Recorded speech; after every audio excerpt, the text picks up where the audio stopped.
Sir শুরু করব class.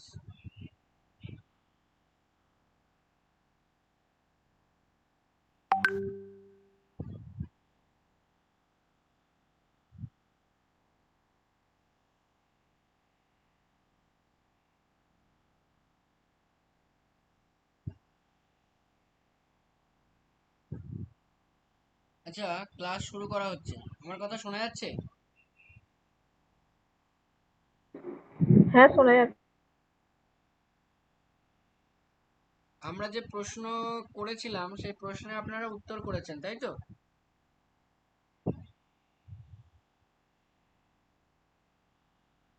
পরীক্ষা দিয়েছেন, তাই তো?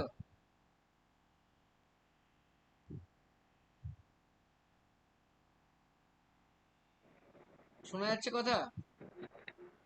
হ্যাঁ, আপনারা পরীক্ষা দিয়েছেন?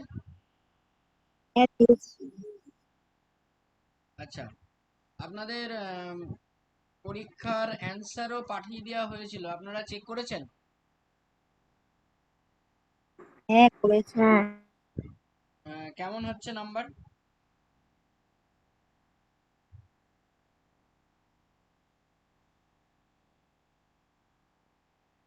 45, 47 গিয়ে আটকে যাচ্ছে।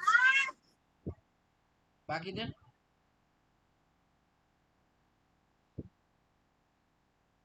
আমার 30। হ্যাঁ, 30-এর হয়েছে। আচ্ছা, বাকিরা একটু কাইন্ডলি জানাবেন। হ্যাঁ, আমার জানাটা একটু দরকার, কারণ আমার বুঝতে সুবিধা হবে।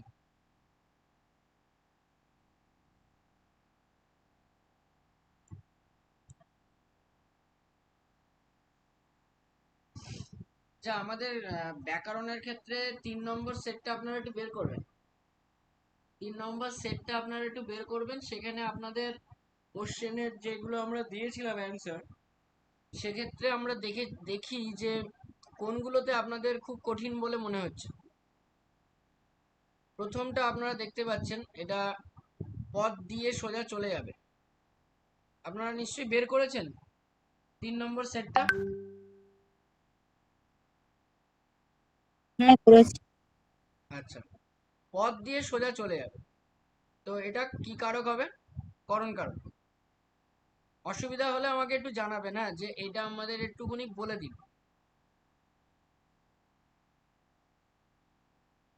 করণ কারক কেন হলো? কারণ পথকে অবলম্বন করে যাওয়ার কথা বলা হচ্ছে। তাহলে কোনো একটা কিছু, মানে কোনো বস্তুকে বা কাউকে অবলম্বন করে বা কোনো কিছুকে অবলম্বন করে যখন কোনো কাজ হয়, তখন সেটা করণ কারকের উদাহরণ হয়। আচ্ছা, আপনারা বলতে পারবেন করণ কারকে কোন বিভক্তি হয় অ্যাকচুয়ালি?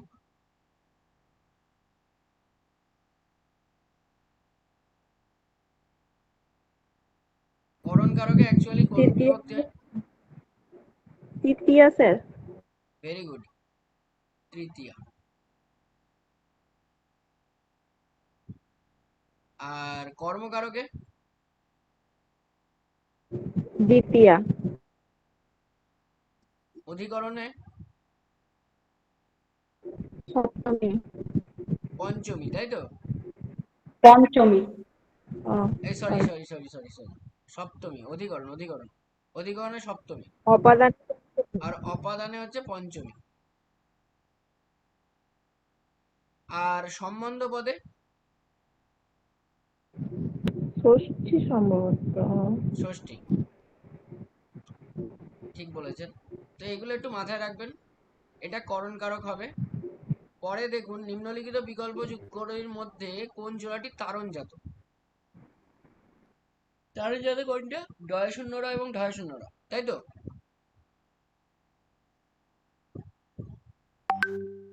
সুড়ঙ্গ। হ্যাঁ, সুড়ঙ্গ শব্দটি কোন ভাষার শব্দ? এটা হচ্ছে গ্রিক ভাষার শব্দ, গ্রিক। সুড়ঙ্গ, দাম, এগুলো কিন্তু সব গ্রিক ভাষার শব্দ। বুঝতে পেরেছেন? যেমন আর একটা শব্দ আমি বললাম, দাম, এটাও কিন্তু একটা গ্রিক ভাষার শব্দ, দ্রাকমা থেকে এসছে। কোন সমাসকে বর্ণনামূলক সমাস বলা হয়? বর্ণনা করছে মানে কোনো সমাসবদ্ধ পদকে বর্ণনা করছে। যেমন আমি বললাম বিনা পানি, ব্যাস বাক্য কি হবে? বর্ণনা করছে।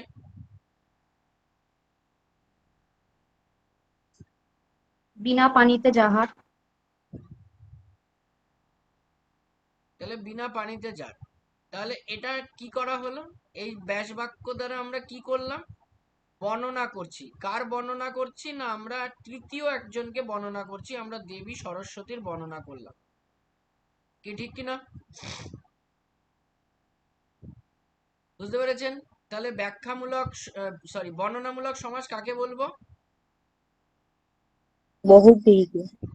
আর একটা জিনিস একটু মাথায় রাখবেন, তৎপুরুষ কর্মধারা এদেরকে ব্যাখ্যামূলক সমাস বলা হয়। ব্যাখ্যামূলক।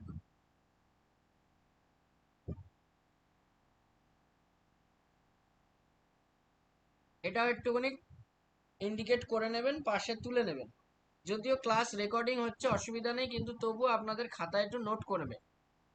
তৎপুরুষ আর কর্মধারা এদেরকে কিন্তু ব্যাখ্যামূলক সমাস বলা হয়, আর বহুব্রীহিকে বর্ণনামূলক সমাস বলা হয়। কেন বর্ণনামূলক সমাস বলা হয় আমি বলে দিলাম আপনাদের। এবার পরেরটা আসুন, প্রত্যয় নির্ণয় করো। পিপাসা। পিপাসা মানে পান করার ইচ্ছা, নাকি?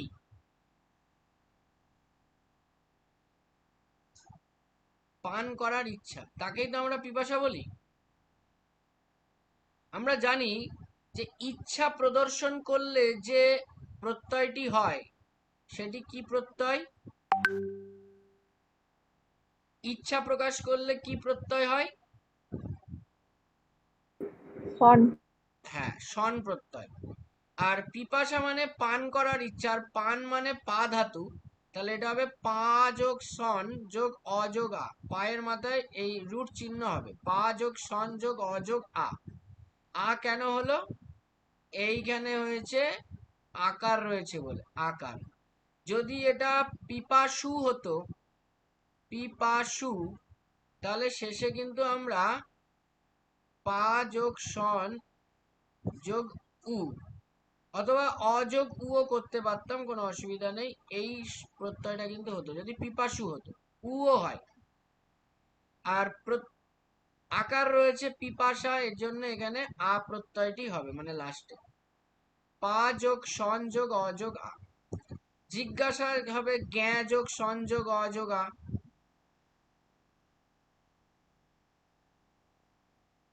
আচ্ছা, কে বট আপনি। বট হচ্ছে পঙ্গু ক্রিয়া। আচ্ছা, পঙ্গু ক্রিয়া কাকে বলে?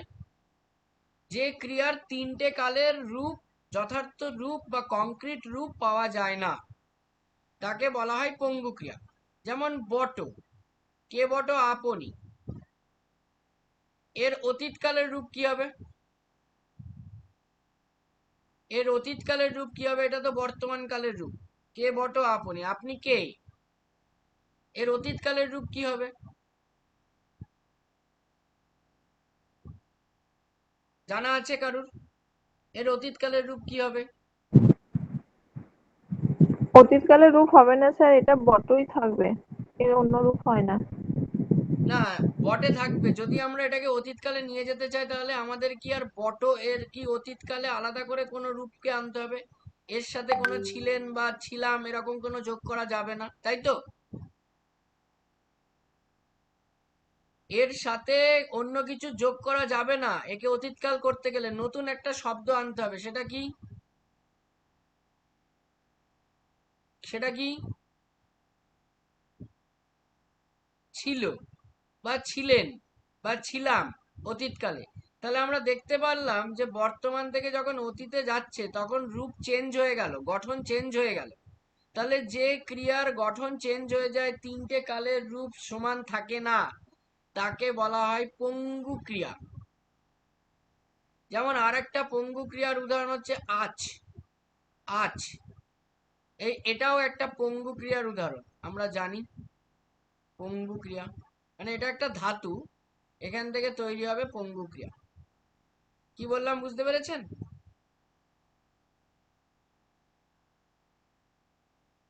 আচ্ছা বলুন, গঙ্গা নদীর জল ক্রমেই বেড়ে যাচ্ছে, এখানে গঙ্গাটা কি জাতীয় বিশেষ্য?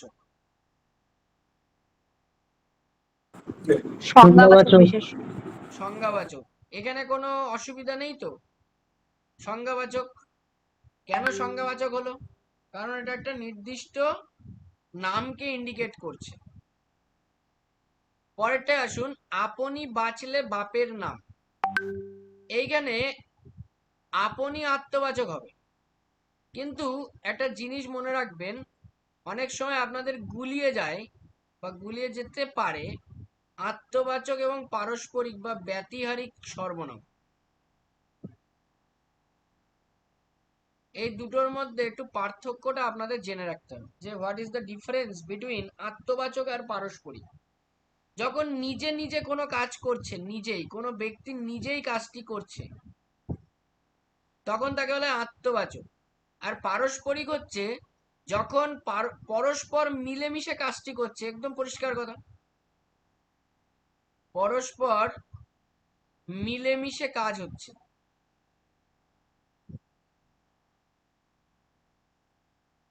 তাকে বলা হচ্ছে পারস্পরিক সর্বনাম।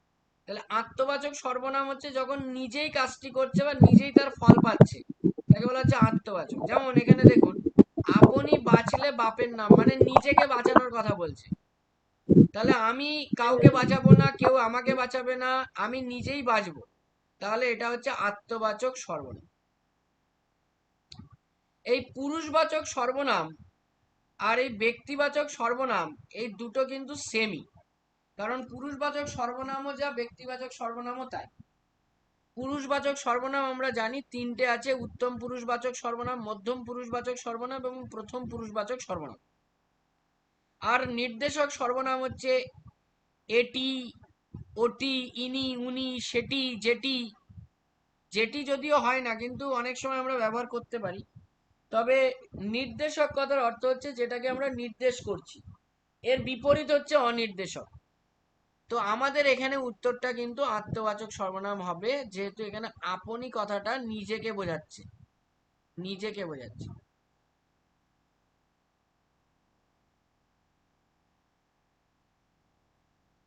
কোন প্রকার অব্যয়ের অপর নাম বাক্যান্বয়ী অব্যয়? তাহলে বাক্যান্বয়ী অব্যয় কাকে বলে? বাক্যান্বয়ী কথার অর্থ কি? বাক্যান্বয়ী কথার অর্থ কি? অন্বয় কথার অর্থ কি আগে বলুন? অন্বয় কথার অর্থটা কি? নয় কথার অর্থ সম্পর্ক। অন্বয় কথার অর্থ সম্পর্ক। তাহলে বাক্যান্বয়ী কথার অর্থ কি? বাক্যের সঙ্গে সম্পর্ক। হুম, বাক্যের মধ্যে সম্পর্ক তৈরি করছে। তাহলে কোন প্রকার অব্যয়ের অপর নাম বাক্যান্বয়ী অব্যয়, এটা জানতে হবে। এটা হচ্ছে সমুচ্চয়ী অব্যয়। এবার আমি একটা উদাহরণ দিচ্ছি। মনে করুন আমি বললাম মন্ত্রের সাধন কিংবা শরীর পাতন। এই শব্দটা আমি, মানে এই বাক্যটা লিখছি, মন্ত্রের সাধন কিংবা শরীর পাতন।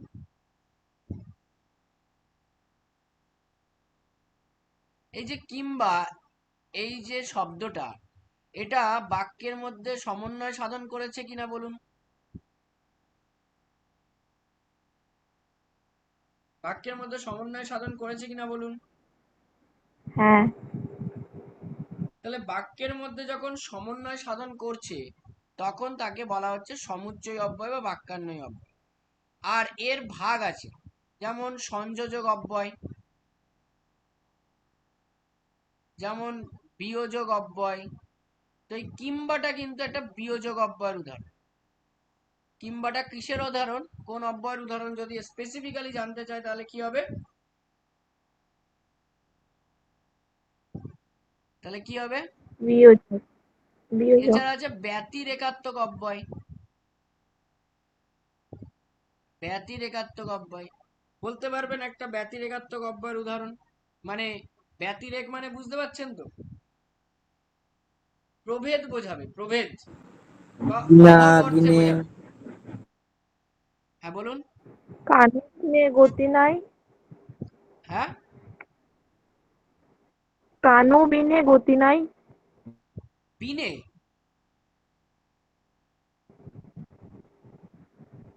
বিনে এটা হচ্ছে পদান্বয়ী অব্যয়। হুম। আমি বললাম ব্যতিরেকাত্মক অব্যয়, যেমন নতুবা, নইলে, এগুলো হচ্ছে ব্যতিরেকাত্মক অব্যয়। কি বললাম, বোঝা গেল? যেমন আর একটা ভাগ হচ্ছে সংকোচক অব্যয়।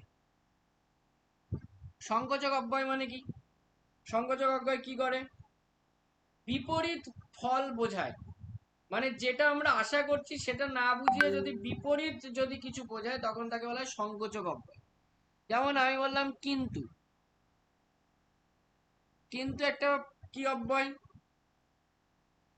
সংকোচক অব্যয়। যেমন আমি বললাম, ধরুন আমি বললাম তবু, তবু, তবুটা কিন্তু বিপরীত অর্থ প্রকাশ করে, এগুলো কিন্তু সংকোচক অব্যয়ের উদাহরণ। তাহলে আপনাকে যদি আমি জিজ্ঞাসা করি যে সংযোজক অব্যয়ের উদাহরণ দিন প্রথমে, সংযোজক অব্যয়, তাহলে কি হবে? আমরা কি বলতে পারি? এবং হবে। আর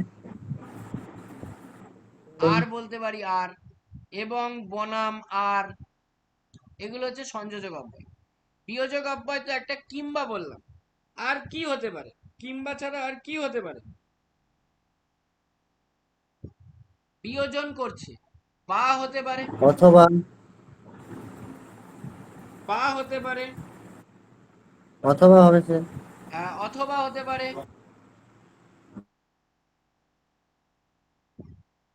তো সংযোজক, বিয়োজক, ব্যতিরেক, সংকোচক, এ বাদ দিয়েও আরো কিন্তু ভাগ আছে। যেমন আমি বললাম হেতুবাচক অব্যয়। হেতুবাচক অব্যয় কাকে বলে? কি বোঝায় হেতুবাচক কারণ মানে? দিয়ে কি থাকবে, কোনো বোঝায়? কারণ থাকবে। যেমন আমি বললাম যেহেতু, কারণে, সেজন্য, সেহেতু। সেজন্য। তো জন্য, শুধু জন্য হতে পারে। তাহলে এগুলো হচ্ছে হেতুবাচক অব্যয়। এবার আমি যদি বলি সিদ্ধান্ত সূচক অব্যয়, সিদ্ধান্ত সূচক অব্যয়, তো সিদ্ধান্ত সূচক মানে কি? সিদ্ধান্ত করছে, কোনো জিনিসের সিদ্ধান্তে চলে এসছে। তাহলে সিদ্ধান্ত সূচক অব্যয়ের উদাহরণ আমরা কি দিতে পারি? আমরা দিতে পারি সুতরাং, তাই, অতএব, অতএব হবে কাজেই। স্যার। শুনতে পাচ্ছি না, বলুন। অতএব হবে। ইয়েস, অতএব হবে। তাহলে সিদ্ধান্ত সূচক অব্যয় গেল। এইবার আমরা চলে আসি পরের যে সমুচ্চয়ী অব্যয়, সেটা হচ্ছে সংশয়বাচক অব্যয়। সংশয়বাচক, সংশয়বাচক অব্যয়ের উদাহরণ আমরা কি দিতে পারি? সংশয় প্রকাশ করছে মানে সন্দেহ প্রকাশ পাচ্ছে। যেমন আমরা বলতে পারি বুঝি, হয়তো, নাকি, এগুলো হচ্ছে সংশয়বাচক অব্যয়।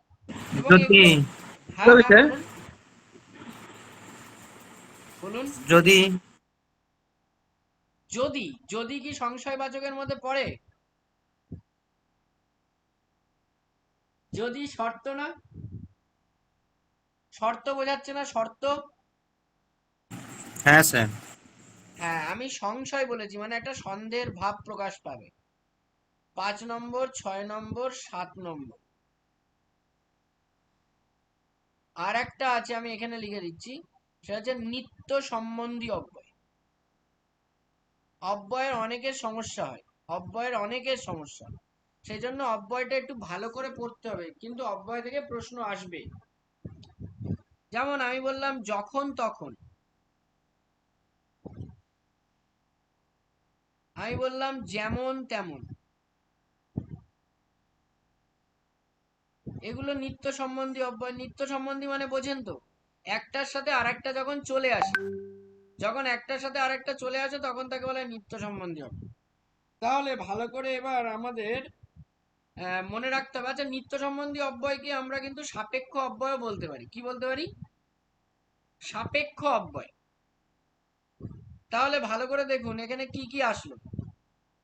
এটা কিন্তু যে কটা বললাম সবকটাই সমুচ্চয়ী অব্যয়েরই শ্রেণীবিভাগ, খুব ইম্পর্টেন্ট আমাদের কাছে, ভেরি ভেরি ইম্পর্টেন্ট। সমুচ্চয়ী অব্যয়কে আমাদের কিন্তু জানতে হবে। কি কি বললাম বলুন? সংযোজক, বিয়োজক, ব্যতিরেকাত্মক, সংকোচক, হেতুবাচক, সিদ্ধান্ত সূচক, সংশয়বাচক আর নিত্য সম্বন্ধী। ক্লিয়ার একদম?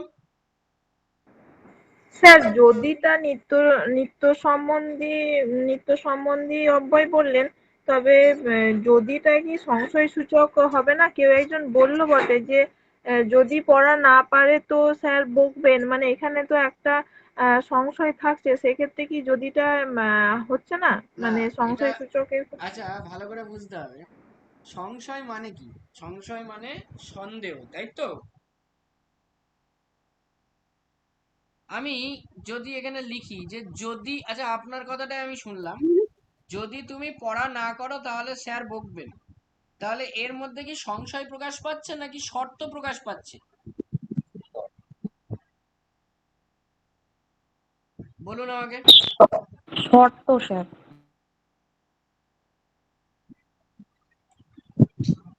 কি ছবি চলে এসছে? বলুন। স্যার শর্ত। শর্ত পাচ্ছে না। যদি তুমি পড়া না করো, আচ্ছা এটাকে নিত্য সম্বন্ধীও বলা যেতে পারে। যদির সাথে আমরা কি বললাম? যদি তবে। তবে। তাহলে এটাকে নিত্য সম্বন্ধী বলা যেতে পারে, কিন্তু সংশয়বাচক বলবেন না কখনোই। বললাম মনে থাকবে? সংশয়বাচক বলবেন না কাইন্ডলি, কারণ সংশয় বললে কিন্তু সমস্যা হয়ে যাবে। তাহলে আপনাদেরকে আমি যেটা এখন বললাম সমুচ্চয়ী অব্যয়ের শ্রেণীবিভাগগুলো বলে দিলাম, এর সাথে কিন্তু একটু রিলেট করে নিন। আচ্ছা সংশয়বাচকের মধ্যে আমরা আরেকটা বলতে পারি পাছে। পাছে বলে একটা অব্যয়কে আমরা ব্যবহার করতে পারি। কার মধ্যে ব্যবহার করতে পারি না? সংশয়ের মধ্যে। আরেকটা উদাহরণ, কাজটা শেষ না করলে যদি তিনি অসন্তুষ্ট হন, তাহলে এখানে তো যদিটাকে সংশয় সূচকে দিয়েছে। আমি শুনতে পাচ্ছি না আপনার কথা। বলেছে কাজটা শেষ না করলে যদি তিনি অসন্তুষ্ট হন, দিয়ে এখানে যদিটাকে দিয়েছে যে সংশয় সূচক অব্যয়ের ফেলেছে আর কি। বাক্যটা বলুন আরেকবার, আমি শুনতে পাইনি ভালো করে ম্যাডাম। কাজটা শেষ না করলে যদি তিনি অসন্তুষ্ট হন, এরকম বলে প্রশ্নসূচক চিহ্ন দিয়ে এখানে যদিটাকে দিয়েছে যে হ্যাঁ, পাছে সংশয় যদি, সূচক অব্যয়ে। পাছে যদি। না, পাশে যদি নয়, শুধু যদি আছে। যদি তিনি, স্যার এখানে আরেকজন স্পিকার অন করে রেখেছে তো তার কেমন একটা আওয়াজ হচ্ছে, তার জন্যই শোনা কম যাচ্ছে। তাহলে কাইন্ডলি একটু স্পিকারটা অফ করে দিন না। হ্যাঁ এবার বলুন।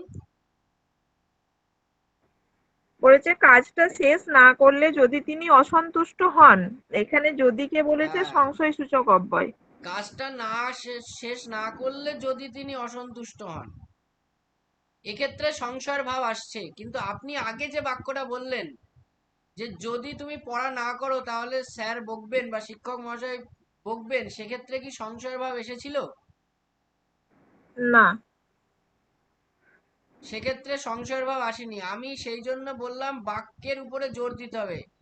বাক্য এমন হতে পারে যেখানে সংশয় হতে পারে, আবার বাক্য এমনও হতে পারে যেখানে শর্ত হতে পারে, মানে নিত্য সম্বন্ধ হতে পারে। তো এটা কিন্তু বুঝতে হবে যে বাক্য দেখে আপনাকে বুঝতে হবে। আপনি যখন এটা বললেন, এই বাক্যটা বললেন, তখন অবশ্যই আপনার সংশয়ের ভাব খানিকটা চলে আসলো, কারণ আপনি তো বললেন যে কাজ শেষ না করলে যদি তিনি অসন্তুষ্ট হন। কি বললাম বুঝতে পেরেছেন কথা? তাহলে বাক্য দেখে হ্যাঁ স্যার। আপনাকে কিন্তু বুঝতে হবে, বাক্যটা না দেখে কিন্তু করা যাবে না। সেই জন্য যদি যদি আমি এখন সংশয়ের মধ্যে না ফেলি, আমি যদি নিত্য সম্বন্ধী বা শর্ত সাপেক্ষ অব্যয়ের মধ্যে ফেলি, তাহলে অসুবিধার তো কোনো কারণ দেখি না। তাহলে আমাকে বাক্য দিতে হবে, তাহলে পরীক্ষায় যদি আমাকে বাক্য দেয় তাহলে আমি বুঝতে পারবো। সাধারণত যদিটা সংশয়ের মধ্যে সাধারণত পড়ে না, মানে জেনারেলি এটা পড়ে না। কি বললাম বুঝতে পেরেছেন? হ্যাঁ স্যার। Sir পদান্বয়ীটা kindly. হ্যাঁ হ্যাঁ, পদান্বয় কি? পদান্বয়ী অব্যয়ের ভাগ। পদান্বয়ী অব্যয় কাকে বলে? যে সকল অব্যয় পদ এবং বাক্য মধ্যস্থ অন্যান্য পদের মধ্যে সম্পর্ক সাধন করে তাকে বলা হয় পদান্বয়ী অব্যয়। যেমন আমি বললাম, এই যে আপনি একটু আগে বললেন না, কেউ একজন বললো আর কি, বিনে। তো বিনে শব্দটা যদি আমি না ইউজ করি তাহলে অর্থই থাকবে না। যেমন আমি বললাম, মনে করুন পদান্বয়ী অব্যয়ের যে শ্রেণীবিভাগ, প্রথমে আসছে অবস্থানবাচক।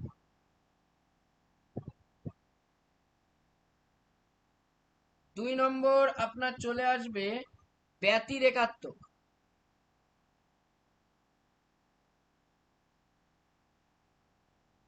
3 নম্বর আপনার চলে আসবে উপমাবাচক। এবং 4 নম্বর আপনার চলে আসবে, আপনি বলতে পারেন নিমিত্তার্থক, মানে নিমিত্ত অর্থবোধক। আর 5 নম্বর আপনার চলে আসবে সীমাবাচক। এই হচ্ছে 5টা ভাগ পদান্বয়ী অব্যয়ের। মোটামুটি 5টা আমরা টাইপ করতে পারি, সেটা হচ্ছে অবস্থানবাচক পদান্বয়ী অব্যয়, ব্যতিরেকাত্মক, উপমাবাচক, নিমিত্তার্থক এবং সীমাবাচক। তো আমরা যদি অবস্থানবাচক করি, অবস্থান মানে আপনাকে বোঝাচ্ছে যে একটা অবস্থান বোঝাচ্ছে, মানে একটা প্লেস বোঝাচ্ছে, একটা প্লেস। যেমন আমি যদি বলি নিচে, তাহলে এটা একটা অবস্থানবাচক। আমি যদি বলি উপরে, ভিতরে, পেছনে। আমি যদি বলি পাশে, সামনে, ইত্যাদি ইত্যাদি, এগুলো হচ্ছে অবস্থানবাচক। এবার আমি যদি ব্যতিরেকাত্তরে আসি, আপনি একটু আগে বললেন বিনে, বিনে বা বিনা, এগুলো হচ্ছে ব্যতিরেকাত্মক।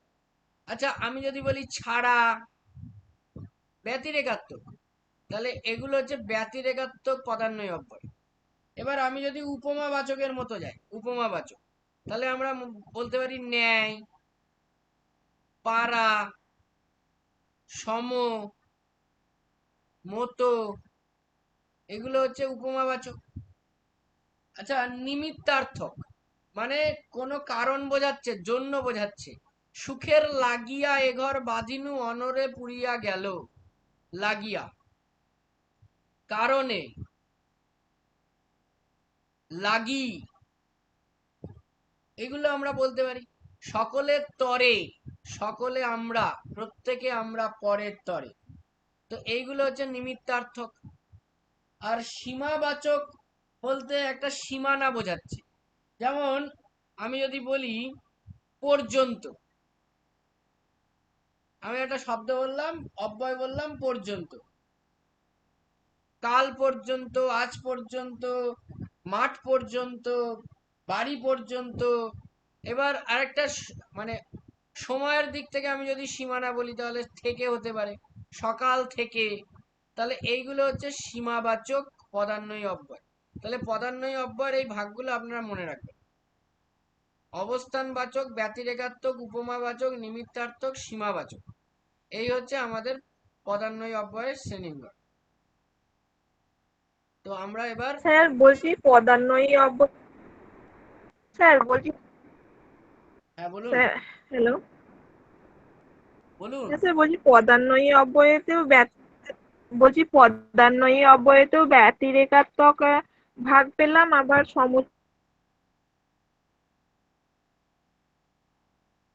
হ্যাঁ, এটা পদান্বয়ী রয়েছে অব্যয়তেও পেলেন, এখানে যেমন। সমুচ্চয়ী অব্যয়তেও পেলেন, হ্যাঁ সমুচ্চয়ী অব্যয়তেও পেলেন। বুঝতে পেরেছেন?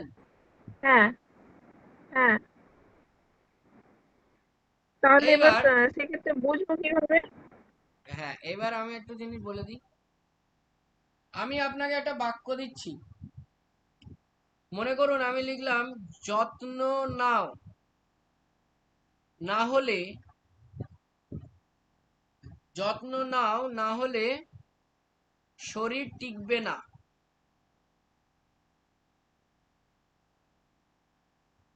এই একটা বাক্য বললাম। এবার আপনাকে আমি আরেকটা বাক্য বলছি। মনে করুন আমি লিখলাম বন্ধু বিনে সুখ নাই।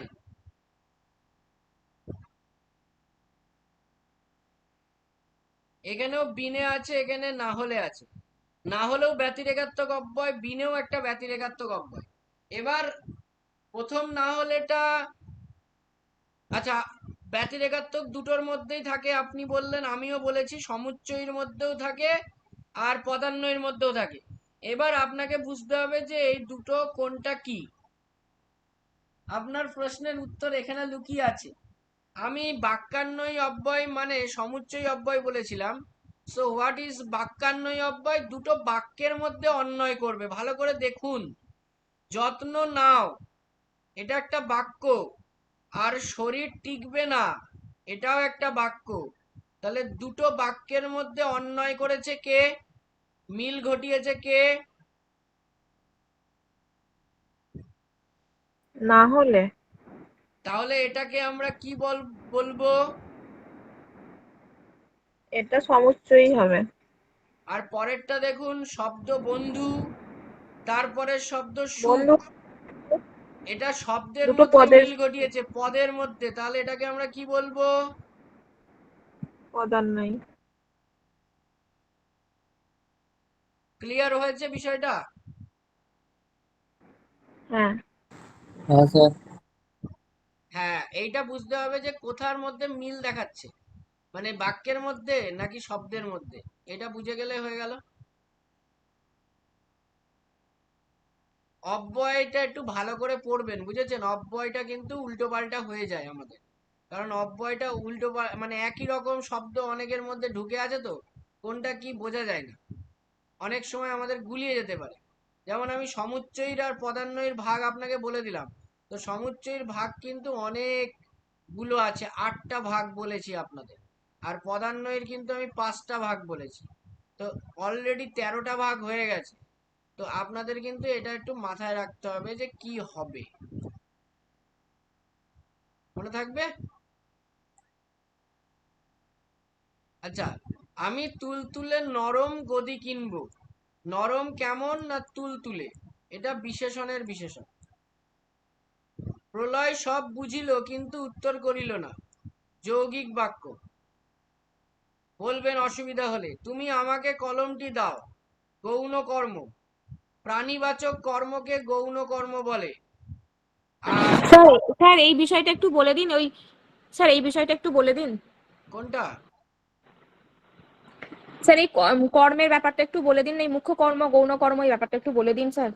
হ্যাঁ হ্যাঁ, বলে দিচ্ছি। মুখ্য কর্ম আর গৌণ কর্ম।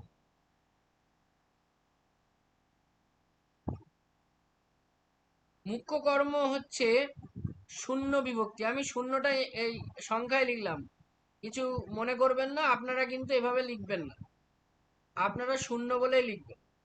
আর গৌণ কর্মে কে বিভক্তি। মুখ্য কর্ম হচ্ছে বস্তুবাচক, আর গৌণ কর্ম হচ্ছে প্রাণীবাচক। মুখ্য কর্মে আমরা প্রশ্ন করব কি দিয়ে, আর এখানে আমরা প্রশ্ন করব কাকে দিয়ে। তা কাকে প্রশ্ন করব না ক্রিয়াপদকে প্রশ্ন করব? এখানে ভালো করে দেখুন, তুমি আমাকে কলমটি দাও, তাহলে কি দাও? কলমটি দাও। কলমের সাথে কিন্তু কোনো বিভক্তি নেই, নির্দেশক আছে, টি একটা নির্দেশক, বিভক্তি শূন্য, তাই এটা মুখ্য কর্ম। এটা মুখ্য, ময় হস্যু ক্ষয় জফলা। আর আমাকে দাও, কাকে দাও? কাকে দাও?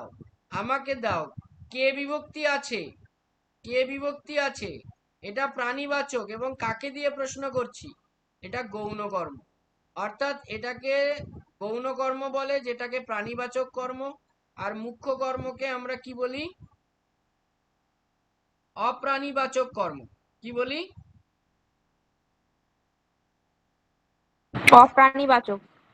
হ্যাঁ, আর একটা জিনিস মনে রাখবেন, যে অনেক সময় গৌণ কর্মকে আমরা নিমিত্ত কারকের দিকেও নিয়ে যাই। নিমিত্ত কারক কি করে নিয়ে যায় একটু দেখুন। আমি বললাম যে দেবতাকে পুষ্পাঞ্জলি দাও, তা কাকে দেবে? কাকে দেবে? দেবতাকে। দেবতাকে। এখানে কি বিভক্তি আছে? কে বিভক্তি? এটা এটা গৌণ কর্ম নিশ্চয়ই, কারণ এটা ব্যক্তিবাচক হতে পারে বা প্রাণীবাচক হতে পারে। হ্যাঁ, সেই সঙ্গে কে বিভক্তি। তাহলে অনেক সময় মনে রাখবেন গৌণ কর্মকে নিমিত্ত কারকও বলা হয়, কিন্তু যদি অপশনে নিমিত্ত কারক না থাকে গৌণ কর্ম করবেন, আর গৌণ কর্ম না থাকলে নিমিত্ত কারক করবেন, আর যদি দুটোই থাকে তাহলে গৌণ কর্মই করবেন। নিমিত্ত কারকের এটা একটা আইডিয়া, কারণ নিমিত্ত কারককে আমরা গৌণ কর্ম কারক বলে থাকি, এখন ব্যাকরণবিদেরা এটাই করে থাকে, নিমিত্ত কারককে গৌণ কর্মের মধ্যে ফেলেন। তো সেই জন্য এটা একটু মনে রাখবেন। আচ্ছা, এই রিলেটেড আর কোনো প্রশ্ন আছে?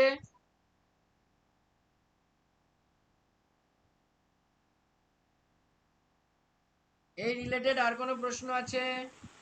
না স্যার স্যার। তাহলে এই এই পুরো, বলছি স্যার শুনুন না, বলছি স্যার এই ভাগটা তাহলে পুরোটাই বলে দিন না, মানে মুখ্য কর্ম, গৌণ কর্ম, আর এই উহ্য বা এই ব্যাপারটা একটু পুরোটাই বলে দিন না, তাহলে এটা ক্লিয়ার হয়ে যায়।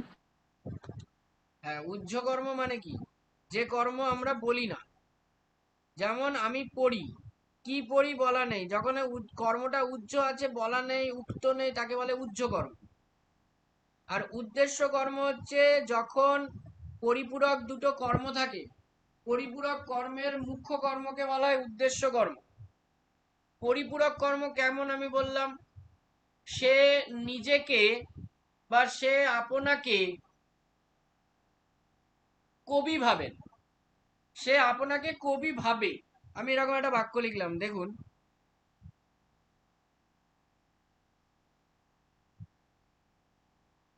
কবি ভাবে। তাহলে আপনাকে মানে নিজেকে, তাহলে এখানে আপনাকে এবং কবি এই দুটো পরিপূরক একে অপরের। এবার এখানে কার সম্পর্কে কথা বলা হচ্ছে? আপনা সম্পর্কে, মানে নিজের সম্পর্কে বলা হচ্ছে। তাহলে যার সম্পর্কে আমি কথাটা বলছি তাকে উদ্দেশ্য কর্ম বলে, আর তার সম্পর্কে আমি পরিপূরক যে শব্দটি ব্যবহার করলাম তাকে বিধেয় কর্ম বলে। দড়িটিকে সাপ বলে মনে হয়, দড়িটিকে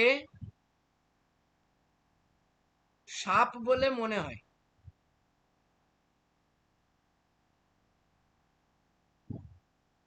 তাহলে কাকে সাপ বলে মনে হচ্ছে? দড়িটা। তাহলে এখানে দড়ির সাথে সাপের একটা পারস্পরিক সম্পর্ক বোঝানো হচ্ছে।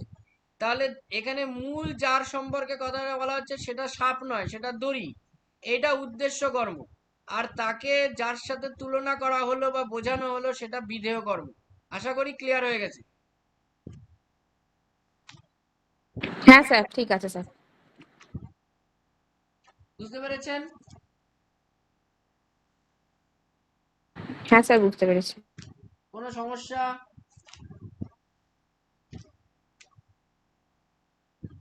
না স্যার, ঠিক আছে। পুরো ঠিক আছে তাই তো? হ্যাঁ স্যার, ঠিক আছে। আচ্ছা, এইবার আপনারা চলে আসুন প্রত্যয়। প্রত্যয়ে আপনি দেখতেই পাচ্ছেন যে প্রত্যয় শব্দটির ব্যুৎপত্তি কি হবে। তার আগে আমরা এটা একটু মুছার ব্যবস্থা করে দিই জায়গাটা।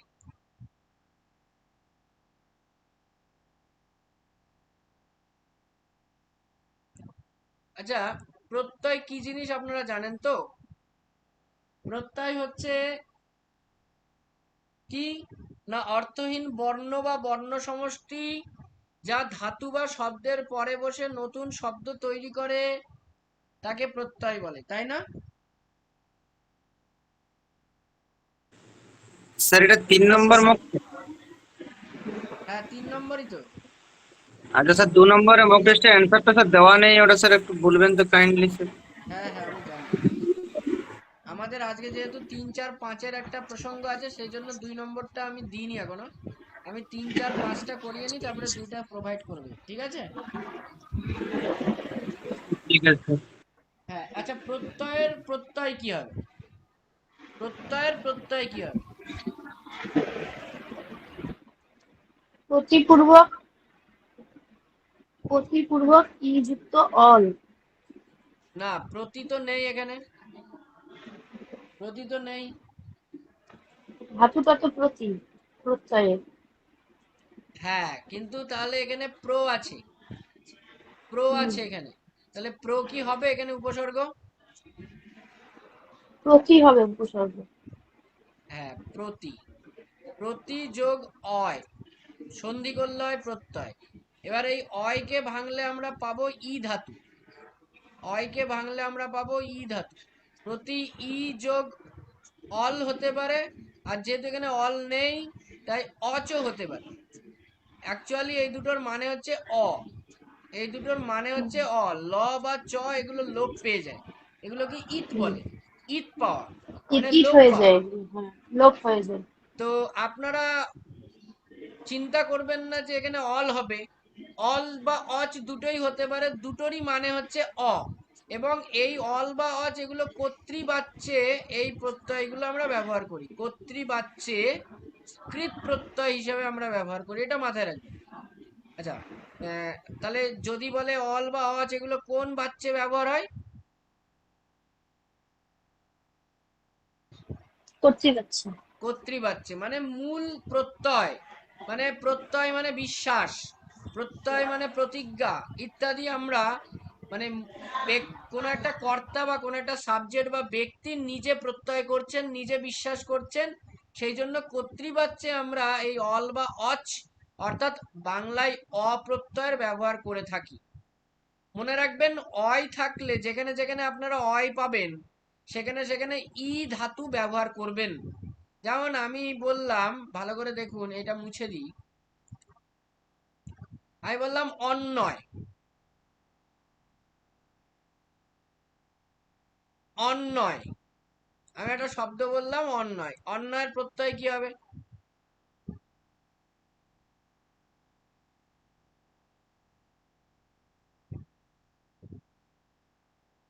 অন্যয়ের সন্ধি করলে হয় অনুযোগ হয়, তাই তো? তাহলে কি হবে? অনু ই যোগ অ। অনুপূর্বক রস্বই যোগ অচ। আচ্ছা, অচ বা কিংবা অল অল। বা অ যা খুশি লেখা কিংবা যায়। অল, হ্যাঁ হ্যাঁ। তাহলে যেখানে যেখানে আপনারা অয় পাবেন সেখানে সেখানে হ্রস্বই ধাতু যোগ করে দেবেন। তো প্রত্যয় নিয়ে আমার একটা ডিটেলস, মানে ডিটেলস বলতে প্রত্যয় কোন, মানে কোন শব্দে কোন ধাতু ব্যবহার করা হয় সেই নিয়ে আমার একটা ইয়ে আছে, মানে আমি একটা নোট মতন বানিয়েছিলাম। তো ওটা যদি আপনাদের প্রয়োজন হয় আমি প্রোভাইড করে দেবো। মানে স্যার পাঠালে তাহলে ভালো হয়, প্রত্যয়টা নিয়ে কোনো সমস্যা থাকলে সেটা ভালো আরই ভালো। যেমন অয় থাকলে আমি বললাম হর্ষই হয়, এটা আপনারা জানেন বলে পারলেন, কিন্তু যদি না জানেন তাহলে আপনি কি দেবেন সেটা কিন্তু সমস্যার কারণ হতে পারে। তাহলে একটু পাঠিয়ে দেবেন স্যার এটা। আচ্ছা, বাংলার মোট উপসর্গ 21টা, এটা নিয়ে আমরা আর কিছু করব না আলোচনা, পরে আলোচনা করব উপসর্গ নিয়ে আলাদা করে যদি কোশ্চেন দেওয়া হয়। তা শুধু স্যার, এটুকু বলে দেবো, হ্যাঁ বলুন। বামনদেবের চৌধুরীতে মানে বামনদেব বইটাতে, এখন বইটাতে প্রায় 14 রকম দেখলাম যে বাংলায়। না না না, বামন দেবে দেখেছেন, আমি আরো অথেন্টিকের ইউজ করছি। বামন দেবে অনেক সময় দু একটা মিসিং হয়ে গেছে বা মিস্টেক হয়ে গেছে, আপনাদের আমি কিছু উদাহরণ দিয়ে বুঝিয়ে দেবো, দেখিয়ে দেবো যে কিছু কিছু জায়গায় চৌধুরী মিস্টেক হয়ে গেছে। এটা 21টা হবে, সংস্কৃতে 20টা আর বাংলাতে 21টা। এবং অথেন্টিক বই থেকেই বলছি, প্রয়োজন হলে আপনারা আমার কাছে যদি এর মানে প্রুফ চান তাহলে আমি প্রুফটা স্যারকে পাঠিয়ে দেবো, স্যার আপনাদের গ্রুপে প্রোভাইড করে দেবেন। হ্যাঁ স্যার, ঠিক এটা আছে, পাঠিয়ে দেবেন প্লিজ। ঠিক আছে। তো হ্যাঁ স্যার। বাংলা উপসর্গ 21টা আর সংস্কৃত উপসর্গ 20টা। এবার ফুল গাছটি বাজারে কেনা, হোয়াট ইজ দা কারক? এখানে কারকটা কি হবে না অপাদান কারক হবে, কারণ আমাদের বুঝতে হবে বাজারে কেনা মানে বাজার থেকে বাজার কেনা, হইতে কেনা, বাজার থেকে কেনা। বাজার থেকে কেনা। তো এটা কিন্তু মনে রাখতে হবে। আচ্ছা, যদি আপনাদের এখানে দিত অপাদান কারকের তৃতীয়া বিভক্তি, অপাদান কারকের চতুর্থী বিভক্তি, অপাদান কারকের পঞ্চমী বিভক্তি এরকম করে দিত, তাহলে আপনাদের অসুবিধা হতো না তো? স্যার ওটা বুঝতে পারছি না, বলুন। স্যার ওই ওইরকম বাজারটা ভাবে তো আহ, করা হয়নি আমাদের কারো।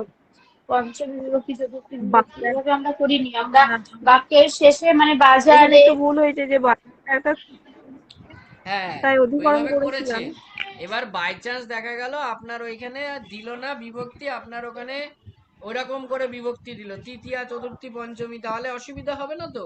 হ্যাঁ, না স্যার ওই স্যার ব্যাপারটা অসুবিধা জানি না আছে স্যার, স্যার। আমরা জানি না স্যার স্যার ব্যাপারটা।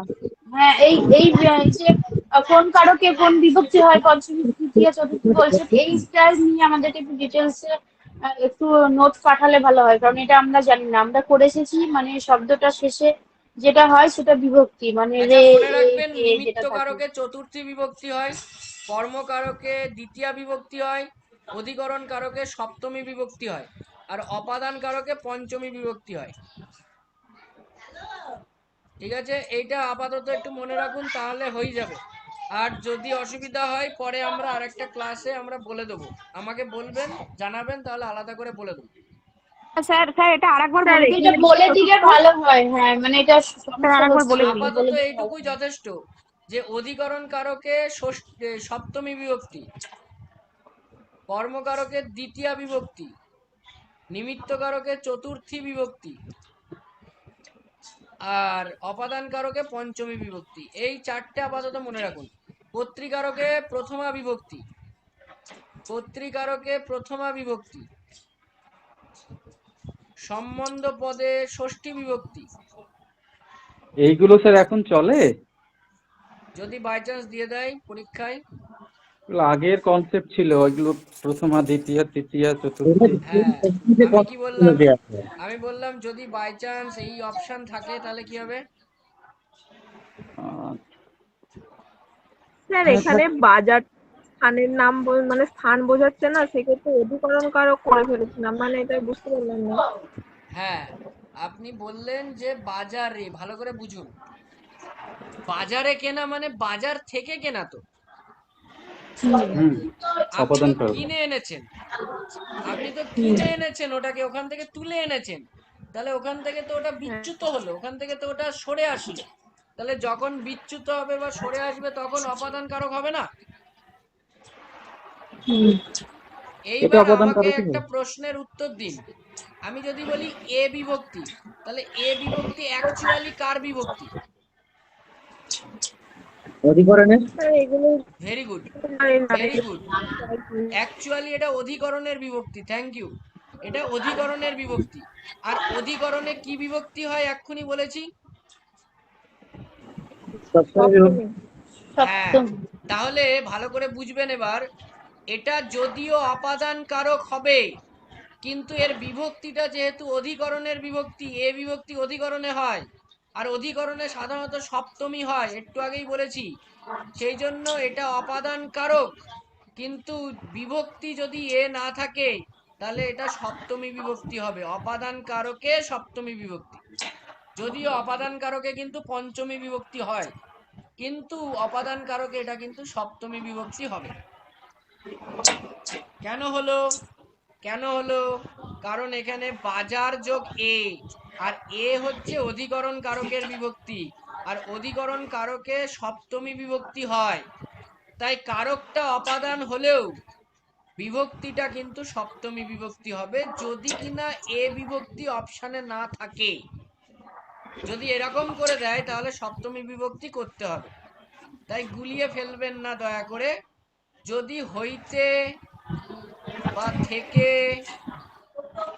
বা চেয়ে এগুলো থাকতো তাহলে পঞ্চমী বিভক্তি হতো, কিন্তু স্যার বাজারে আপনার এখানে কি সিপিটি হইতে থেকে দেখা চেয়ে আছে? যাচ্ছে না। হ্যাঁ, বলুন। আপনার স্ক্রিন দেখা যাচ্ছে না স্যার। দেখা দেখা যাচ্ছে না যাচ্ছে, যাচ্ছে, দেখা যাচ্ছে। কেন? স্যার দেখা যাচ্ছে তো, দেখা যাচ্ছে। দেখা যাওয়ার কথা তো। দেখা যাচ্ছে আপনি তো। আপনি একবার কেটে আবার জয়েন করুন। স্যার এই ভাগগুলো একটু বলে দিলে ভালো হয়, যেমন এটা অধিকরণে হয়, এরকম এই বিভক্তিগুলো জানা নেই। বলে দেবো, বলে দেবো। সঞ্চিতা একটু মিউট করুন, সঞ্চিতা। আচ্ছা, তাহলে মোটামুটি আমরা যেটা বললাম এইটুকু মাথায় রাখবেন যে ইন জেনারেল অধিকরণ কারকে সপ্তমী বিভক্তি, কর্মকারকে দ্বিতীয়া, নিমিত্ত কারকে চতুর্থী, অপাদানে পঞ্চমী, কর্তৃতে প্রথমা, সম্বন্ধে ষষ্ঠী আর সম্বোধনে সপ্তমী, এইগুলো একটু মাথায় রাখবেন। আর এক্সেপশনাল কেস আমরা পরে আলোচনা করব, না হলে আজকে আমরা আর কোনো প্রশ্ন নিয়ে আলোচনা করতে পারবো না, কারণ অনেক প্রশ্ন আছে এখন। হ্যাঁ ঠিক স্যার, আছে? প্রশ্নগুলো আগে অ্যান্সার গুলো আলোচনা করিয়ে দিয়ে। আচ্ছা, অনুসর্গকে নিম্নলিখিত কোন নামে ডাকা যেতে পারে? এটা হচ্ছে উপরে সবগুলোই তো হ্যাঁ। আচ্ছা, তারপরে জিঘাংসার সন্ধি বিচ্ছেদ হবে জিঘান যোগ সা। কোনটি ব্যতিহার বহুব্রীর সমাসের উদাহরণ নয়? কোশ্চেনটা একটু ঘুরে গেছে। এটা হবে ঘোরাঘুরি। আমি আগের দিন বলেছিলাম মনে হয় একটা ক্লাসে, এটা নিত্য সমাসের উদাহরণ।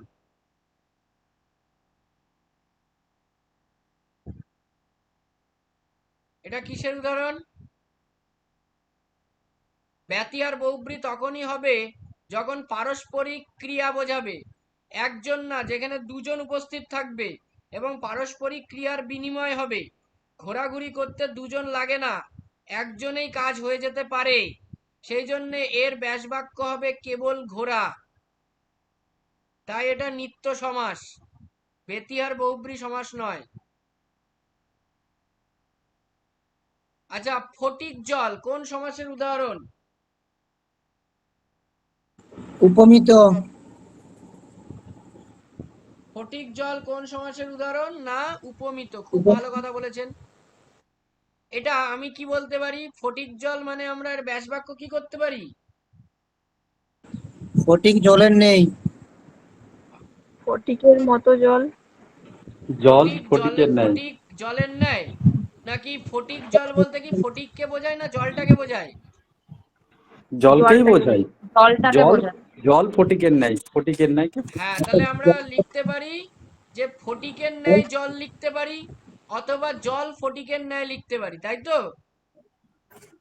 হুম। এটা লিখতে পারি,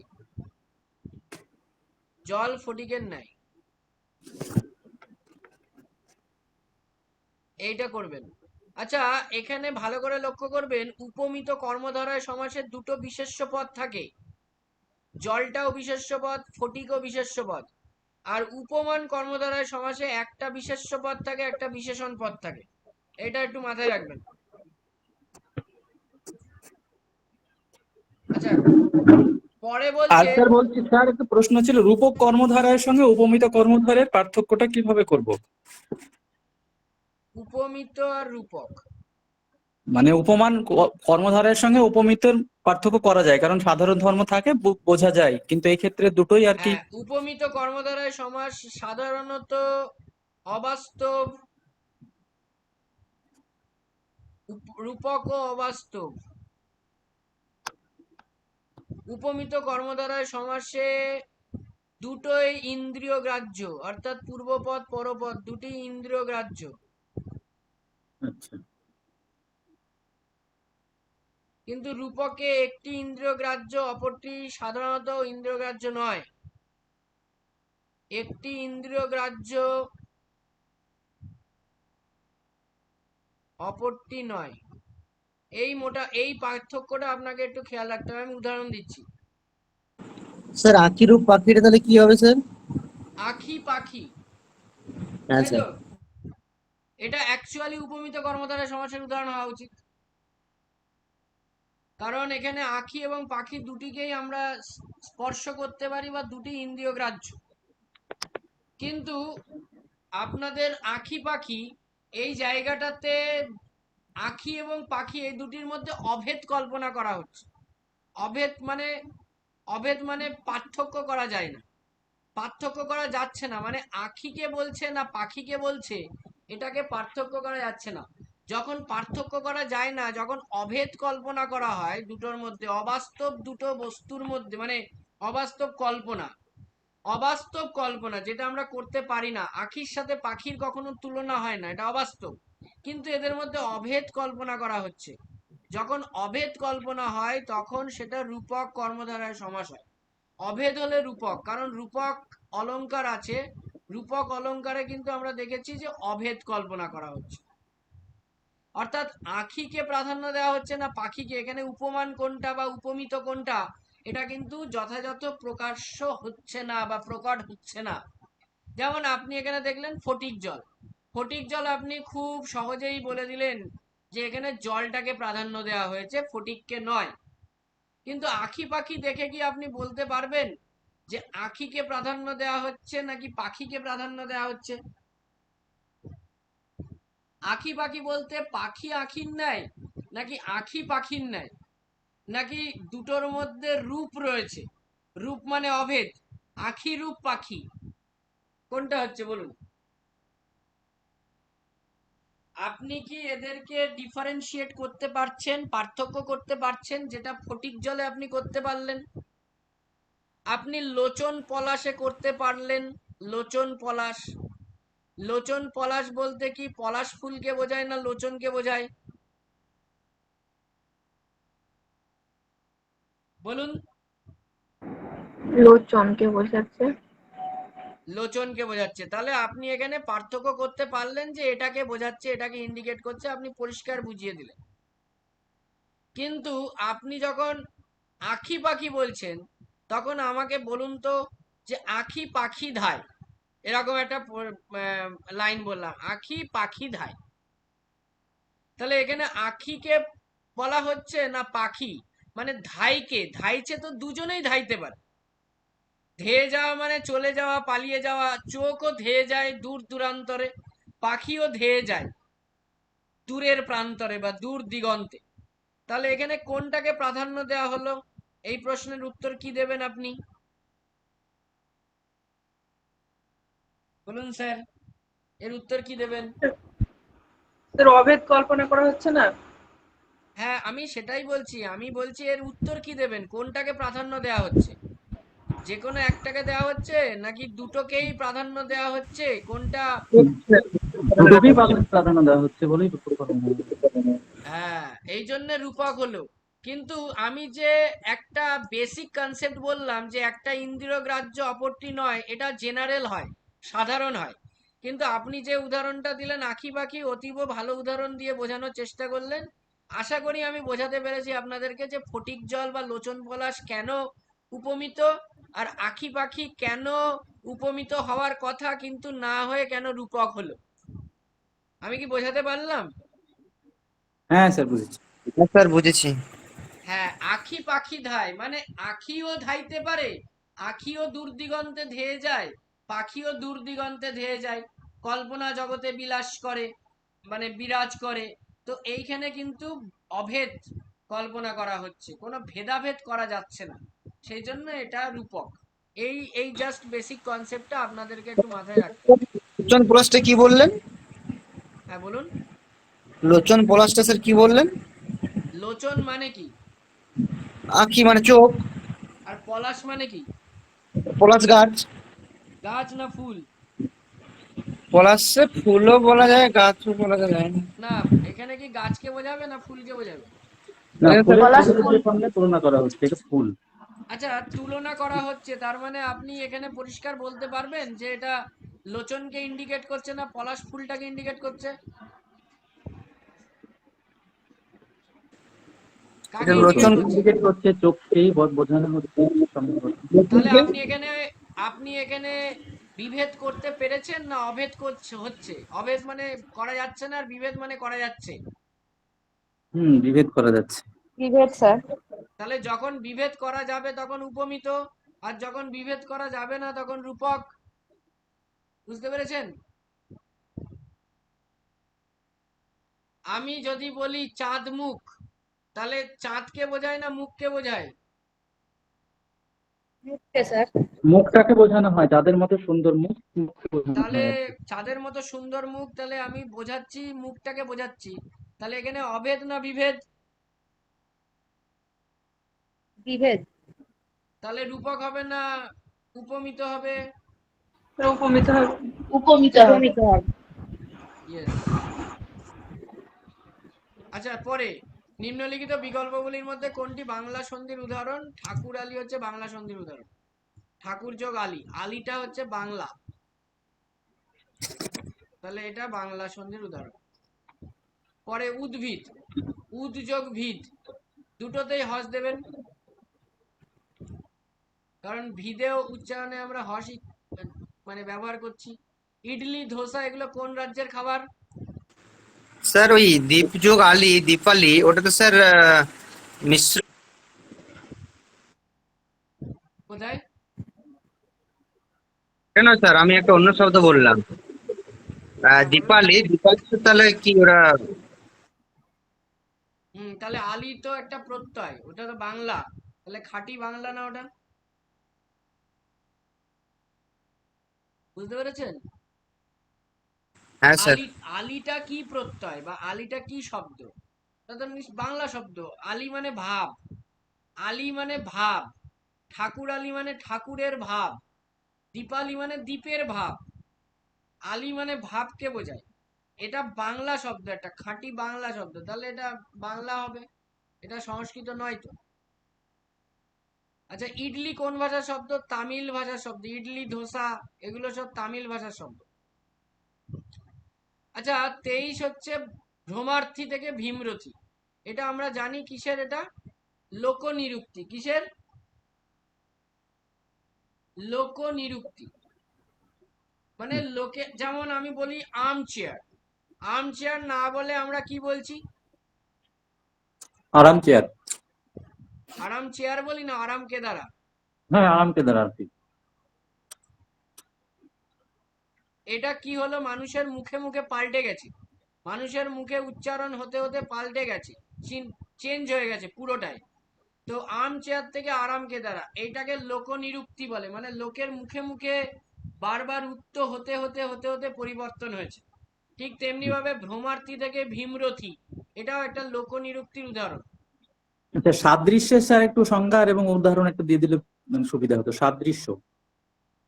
হ্যাঁ, সাদৃশ্য মানে কি?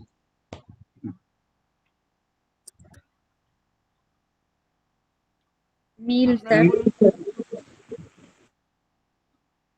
কারণ সাদৃশ্য আর লোকনৃত্যের মধ্যে কিছুটা মনে হয় একটু মিল আর কি উদাহরণগুলোর মধ্যে খুঁজে পাওয়া যায়। একটু হ্যাঁ, যদি মিল চেনার তো উপায় আছে বলে দিতেন সাধারণত। আর কি। এবার কি আমাকে বলুন যে সাদৃশ্য কথার অর্থ কি? সাদৃশ্য মানে মিল আছে এরকম। মিল। এবার আমাকে বলুন, এই যে আমি লোকনিরুক্তি বললাম, এখানে কি আপনি মিল মানে সাদৃশ্য কতটা খুঁজে পাচ্ছেন? সাদৃশ্য মানে আর্ম মানে তো বাহু বিশিষ্ট বলা হয়, তা আর্ম মানে আর্মের সঙ্গে আরামের একটা সাদৃশ্য, মানে যেটার ব্যুৎপত্তিগত অর্থ না জেনে অনেক সময় আমরা সাদৃশ্য বুঝে করে থাকি, এটাকে লোকনিযুক্তি বলে। কিন্তু সাদৃশ্যের ক্ষেত্রে আমরা কোন সাদৃশ্যটা থেকে করি আর কি, যে সব শব্দগুলো, সেটাই আর সাদৃশ্য, জানতে চাইছি। আচ্ছা বলে দেবো। আসলে আগে আমি একটুখানি দেখি যে আপনারা কোনো মানে আইডিয়া আছে কিনা আপনাদের সাদৃশ্য সম্পর্কে। সাদৃশ্য আর লোকনিরুক্তির মধ্যে পার্থক্য তো বিস্তর আছে। যেমন হ্যাঁ, আমি যদি যেমন বলি অ্যানানস থেকে আনারস, এইটা কি লোকনিযুক্তি না সাদৃশ্য? অ্যানানাস থেকে আনারস হয়েছে, হুম। তাহলে কি হতে পারে? এটা এটা এটা নিশ্চয়ই আপনার সাদৃশ্যের মধ্যে আসছে। হ্যাঁ, মানে এইটাই আমি বুঝতে পারি না। আচ্ছা, অ্যানানস মানে আমি আনারস, আপনাকে সাদৃশ্য ফলের মধ্যে সম্পর্কে রস। একটু বলি, দাঁড়ান। হ্যাঁ। সাদৃশ্য কি দেখুন, সাদৃশ্যকে আমরা বলি অ্যানালজি।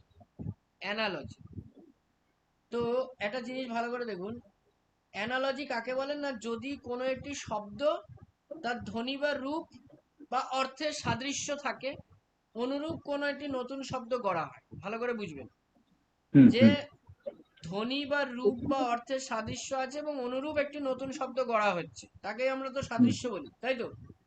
হ্যাঁ হ্যাঁ। যেমন আমি বললাম টাকার কুবের,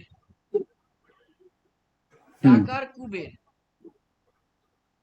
এই কুবের না বলে আমরা কুমির বলি বলছি আমি। টাকার কুমির। হুম। টাকার কুমির, এই কুবের শব্দটা থেকে কি শব্দ এসছে? এই হ্যাঁ, কুমির কুমির। শব্দটা আমি বলছি, কুবের থেকেই তো কুমির শব্দটা এসছে। হ্যাঁ, কুবেরের সাদৃশ্যে কুমির এসেছে আর কি, কুবের অর্থাৎ ধন ব সম্পদের ধ্বনি, ভালো দেবতা। করে হ্যাঁ, বুঝুন। কুবের মানে কুবির, এই কুবির থেকে বটা চেঞ্জ হয়ে বয়ের জায়গায় এসছে কি ম। ম। এবং ভালো করে দেখুন এই বয়ের সাথে ময়ের একটা ধ্বনিগত সাদৃশ্য আছে না? হ্যাঁ, একই ওষ্ঠবর্ণ, ওষ্ঠব্যঞ্জন দুটোই। হ্যাঁ, তাহলে এইটাকে আমরা সাদৃশ্য বলতে পারি। টাকার কুবের থেকে বা কুবির থেকে টাকার কুমির হয়ে গেছে, এটাকে আমরা বলতে পারি কি? এক্ষেত্রে আমরা মধ্যে সাদৃশ্যটা কোথায় খুঁজে পেলাম? কুমির আর কুবেরের মধ্যে সাদৃশ্যটা কোথায়? সাদৃশ্য বলতে বটা ম ধ্বনিতে পরিণত হয়েছে, এই ধ্বনির সাদৃশ্য ভালো করে আচ্ছা, বুঝতে বেশ। হবে। হ্যাঁ, ধ্বনির সাদৃশ্য থাকবে, এটাই আমি জানতে চাইছিলাম যে সাদৃশ্যটা আমি কোন বৈশিষ্ট্যটা দেখে নির্ণয় করব যে এখানে এই বৈশিষ্ট্য অনুযায়ী কারণ সাদৃশ্যটা ধ্বনির হচ্ছে। সাদৃশ্য যদি না থাকে, ধ্বনির সাদৃশ্য না থাকলে তো আমরা ব্যাকরণ করছি, তাহলে সাদৃশ্য কি আমরা অন্য কিছুতে দেখবো নাকি ব্যাকরণগত দিক না, না, থেকে না, দেখবো? ধ্বনি ধ্বনি পরিবর্তনটাই দেখছি যেহেতু। হ্যাঁ, মানে ধ্বনি থেকে দেখবো, তাই তো? তাহলে হ্যাঁ, হ্যাঁ, ধ্বনির যে উচ্চারণ রীতি, উচ্চারণ বৈশিষ্ট্য, এগুলো আমরা দেখবো যে এর সাথেও কোনো মিল আছে কিনা। ঠিক। কি বললাম, বোঝা গেল? হ্যাঁ, হ্যাঁ, বুঝতে পেরেছি। এইটাই একটু অসুবিধা হতো আর কি। আচ্ছা। অনেক বইয়ে বর্ণনা দেওয়া থেকে কুবের যেহেতু ধনসম্পদের দেবতা, তার প্রচুর অর্থ, আর কুমির যেহেতু অনেক বড়, সেই সাদৃশ্যে আর কি কুমির বলা না হয়, এইরকম করে অনেক বর্ণনা না না থাকে। না না না, ওটা কোনো অর্থ হলো, মানে ওটা কোনো সাদৃশ্য হ্যাঁ, হলো? হ্যাঁ, হ্যাঁ, হ্যাঁ, হ্যাঁ, ভুল থাকে আর কি। কিন্তু ধ্বনির সাদৃশ্য থাকবে, এটাই হচ্ছে মূল মোট মানে কথা। আপনাকে দেখতে হবে যে সেই ধ্বনিটা একই জাতীয়, মানে একই, হ্যাঁ, একই একই মানে, জাতীয় হ্যাঁ, গোত্রভুক্ত কিনা। হ্যাঁ, হ্যাঁ, হ্যাঁ, একই গোত্রভুক্ত যদি হয় বা তার রূপ যদি একই গোত্রভুক্ত হয়, তাহলে সেটাকে সাদৃশ্য বলবো। কি বললাম, বুঝতে পেরেছেন? হ্যাঁ, হ্যাঁ, হ্যাঁ। আর যদি বুঝতে না পারেন জিজ্ঞেস করবেন। স্যার আমরা এটা রেকর্ডিং ক্লাস পাবো তো? আমার তো রেকর্ডিং হচ্ছে, আর আপনারাও নিশ্চয়ই পেয়ে যাবেন। রেকর্ডিং হওয়ার পরে ক্লাস খতম হয়ে গেলে আমি স্যারকে দিয়ে দেবো, স্যার আপনাদের গ্রুপে প্রোভাইড করবেন নিশ্চয়ই, তাই তো?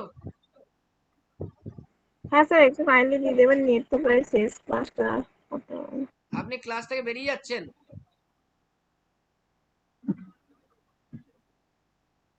আচ্ছা দেখুন, ধাতু ও শব্দের বা শব্দের শেষ বর্ণের পূর্ব বর্ণকে উপধা বলে।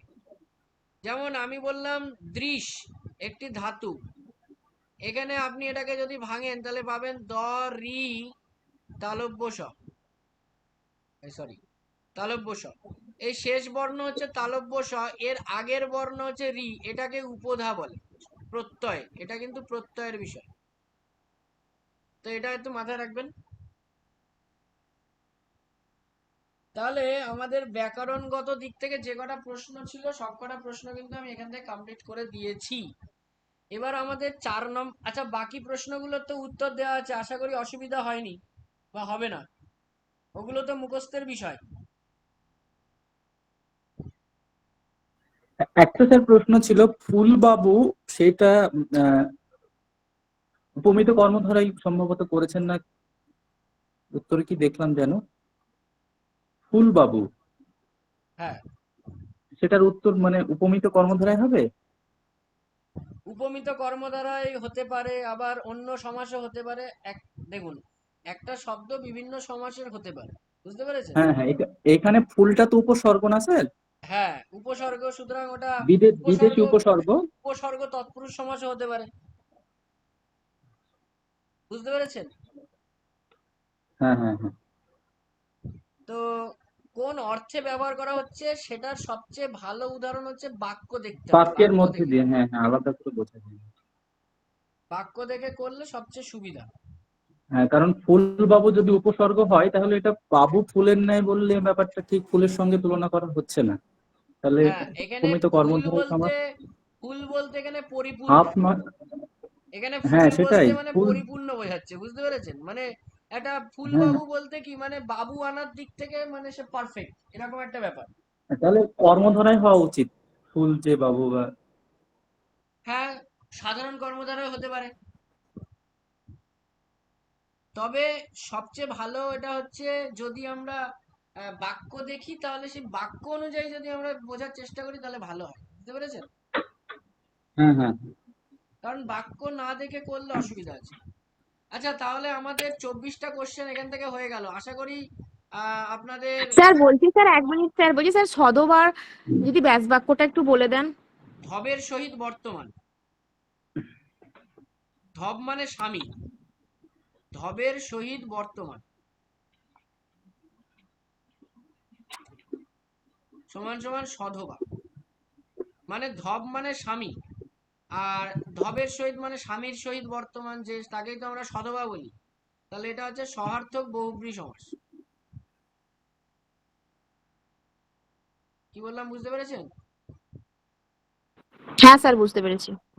আচ্ছা, এবার আমরা একটু 4 নম্বরের দিকে যাই। সব কোশ্চেন করতে গেলে কিন্তু সমস্যা হয়ে যাচ্ছে, তাই তো?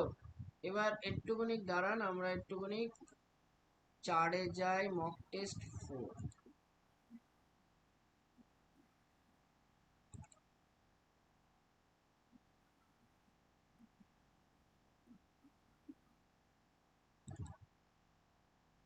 আচ্ছা, এবার আমরা 4-এর দিকে চলে এসেছি। 4-এ আমাদের, আপনাদের এখানে কি প্রত্যেকটা কোশ্চেনেই কি সমস্যা আছে, নাকি যেগুলো আছে সেগুলো বলুন?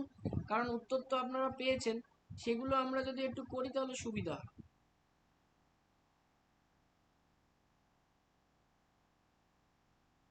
আচ্ছা, আমি একটুখানি বলি আপনাদেরকে। প্রথমে আছে প্রসন্ন গোয়ালিনীর সঙ্গে। তাহলে সঙ্গে আমি কি বলেছিলাম আপনাদেরকে, একটু আগেই বলেছিলাম। প্রধানময়ী অব্যয়। কি অব্যয়? প্রধানময়ী। একদম, পদান্বয়ী অব্যয়। পদান্বয়ী অব্যয়। কেউ কথা রাখেনি কোন প্রকার সর্বনামের উদাহরণ? অনির্দেশ। অনির্দেশ। খুব ভালো। এই শহর থেকে আরো অনেক দূরে। শহর তাহলে কি?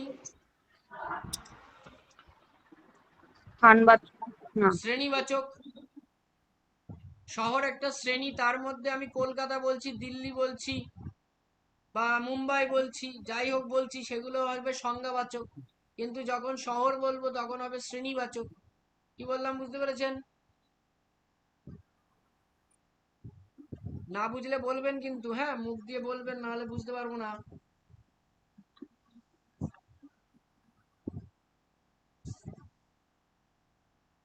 আচ্ছা, পরে দেখুন, এ ছবি কথা বলে। এটা হচ্ছে, ছবিটা হচ্ছে বিশেষ্য, ছবির হচ্ছে, এটা হচ্ছে বিশেষণ। তাহলে আমরা বিশেষ্যের বিশেষণ করব। কি করব? হ্যাঁ ঠিক আছে। অসুবিধা? না স্যার ঠিক আছে, নেক্সট পরেরটা। আচ্ছা, এবার চলে আসুন, দেখুন দরবেশ। দরবেশ এটা কি শব্দ না ফার্সি শব্দ? এবার আপনাদেরকে একটা জিনিস বলি, বাংলা ব্যাকরণের সবচেয়ে কঠিনতম জিনিস। আরবি আর ফার্সির মধ্যে ডিফারেন্স করতে পারি না, ভীষণ মানে গুলিয়ে যায় দুটো শব্দের মধ্যে। সুতরাং একটা জিনিস করবেন, হ্যাঁ, অপশানে আরবি ফার্সি নাও দিতে পারে, সাধারণত দেবে না, আপনি এটা করে দেবেন, বিদেশি, বিদেশি বিদেশি করবে, হ্যাঁ থাকবে, হ্যাঁ বিদেশি।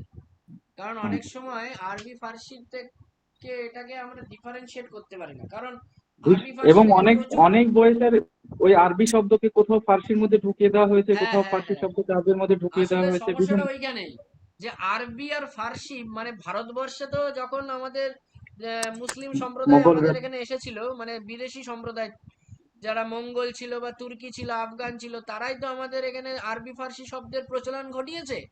তো বিভিন্ন ধরনের আমরা এটা মনে করি যে আইন আদালত সম্পর্কিত শব্দগুলো ফার্সি হবে, আচ্ছা। আইন আদালত সম্পর্কিত শব্দগুলো জেনারেল ওয়েতে ফার্সি হয়। তো এটা একটু মাথায় রাখবেন যে এটা হতে পারে, অসুবিধা নেই।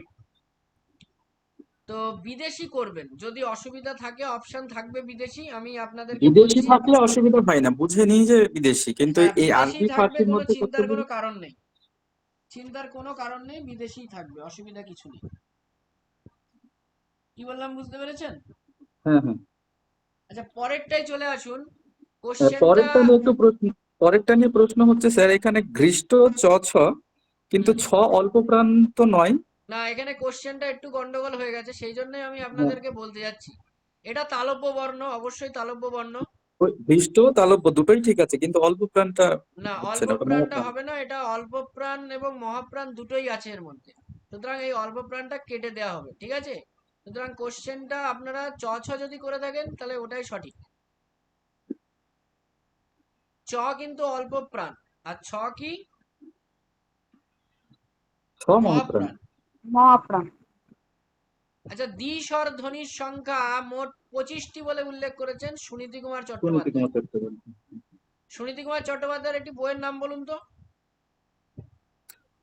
ভাষা প্রকাশ, বাংলা ব্যাকরণ, ওডিবিএল, বেশ কিছু বই আছে। আচ্ছা, একদম ঠিক বলেছেন।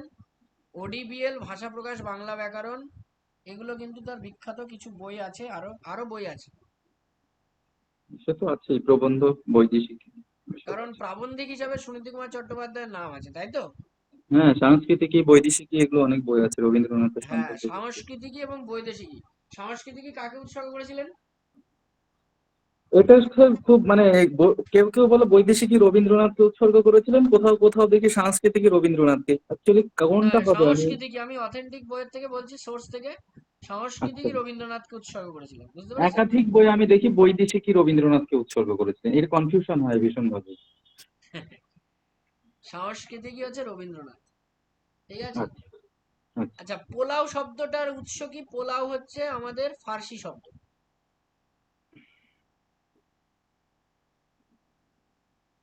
এবার পরেরটাও কি কোশ্চেনটা গন্ডগোল আছে দেখি। অল্পপ্রাণ, অঘোষ, দন্ত, স্পৃষ্ট ধ্বনি। অল্পপ্রাণ, অঘোষ তো ত থ দ ত হবে, দন্ত ত, তাহলে তই হবে, হুম, তই হবে। হুম। বাংলায় নাসিক্য ধ্বনির সংখ্যা 3টি, যদি বলে বর্ণ তাহলে 5টি, আর যদি বলে হ্যাঁ, ধ্বনি তাহলে হবে 3টি। কি কি না? উ, দন্তন্বয় মূর্ধন্যয়ের মধ্যে একটা, দন্তন্য আর দুটোই এর মধ্যে, আর ইয় ম, আর ওর মধ্যে একটা। এই তিনটে কিন্তু উ, হ্যাঁ, হ্যাঁ। দন্ত ন আর ম, এই তিনটে কিন্তু নাসিক্য ধ্বনি। আর নাসিক্য বর্ণ বলতে আরো দুটো ঢুকে যাবে।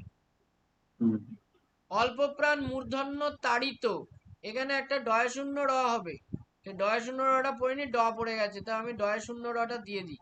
তাহলে গ দাগে আমি ডয় শূন্য র দিচ্ছি। আপনাদেরও মনে হয় এখানে একটু গন্ডগোল হতে পারে। হ্যাঁ, হুম। ড। এখানে মনে হয়েছিল যে উপরেরটা বোধহয় ডয়ের শূন্য র দিতে গিয়ে হস দিয়েছেন, আমারও তাই মনে করেছে। হয়েছিল এটা ড্রয় সুন্দর আচ্ছা, হবে। কোনো অসুবিধা নেই, আপনারা এই এই নাম্বারটা সঠিক ধরবেন, কারণ আপনারা জানেন তো যে কোনটা তাড়িত ধ্বনি, তাই না? হ্যাঁ, এগুলো সুতরাং সহজ। যদি আপনারা কোনোটা আমি গ করে দিলাম, আপনারা যদি ক করেন তো কোনো অসুবিধা নেই। মনে রাখবেন যে তাড়িত ধ্বনি অল্পপ্রাণ ডয় শূন্য র, মহাপ্রাণ ঢয় শূন্য র, তাই তো? হ্যাঁ, হ্যাঁ। ট্রেন দ্রুত চলতে লাগলো, চলতে লাগলো, এর বিশেষণ হচ্ছে দ্রুত, তাহলে এটাকে আমরা কি বলবো? ক্রিয়া বিশেষণ। ক্রিয়া বিশেষণ। ক্রিয়া বিশেষণ। বাগীশ্বরী শব্দটির সন্ধি বিচ্ছেদ কি হবে? বাক যুক্ত ঈশ্বরে, দীর্ঘ বাক যেটা। যোগ তাহলে ঈশ্বরী। কোনটা হবে? প্রথম ক একটা, হবে। ক খ। প্রথম একটা। একদম সঠিক। ষড়বিংশ শব্দটির সন্ধি বিচ্ছেদ কি হবে? গ হবে, ষট যুক্ত বিংশ। ষট যোগ বিংশ।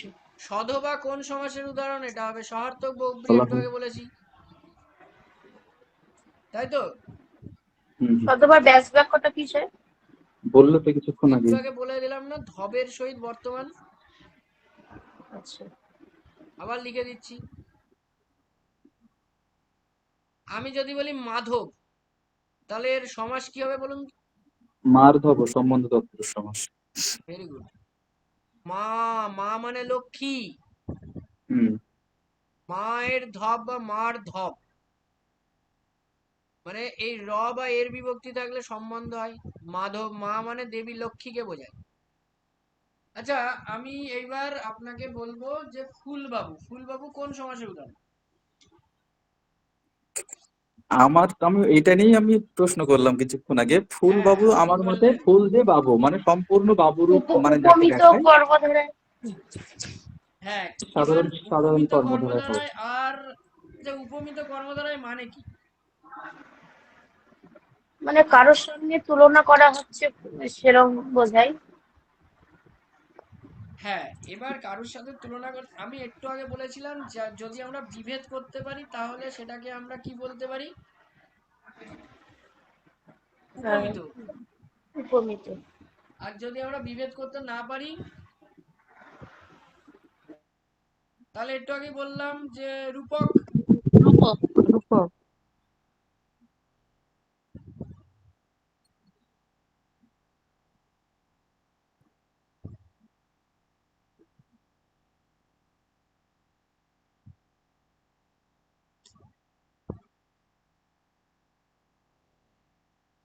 আচ্ছা, একটা জিনিস ভালো করে লক্ষ্য করুন, আহ, ফুল কপি যদি আমি বলি তাহলে কি সমাস হবে?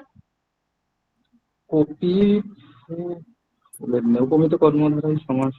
কপি ফুলের ন্যায়। ফুলের ন্যায়। আমি বললাম ফুলকপি, ভালো করে দেখুন কোথায় গেল। হ্যাঁ, ফুলকপি। আচ্ছা, ফুল রূপ কপি তো না, ফুল রূপ না, ফুল রূপ না। না, ফুলের কপি ফুলের ন্যায় এরকম হতো। ফুল কপি যে হ্যাঁ হ্যাঁ ফুলের ন্যায় কপি। ফুলের হ্যাঁ, ন্যায়। আমি বললাম ফুল জান,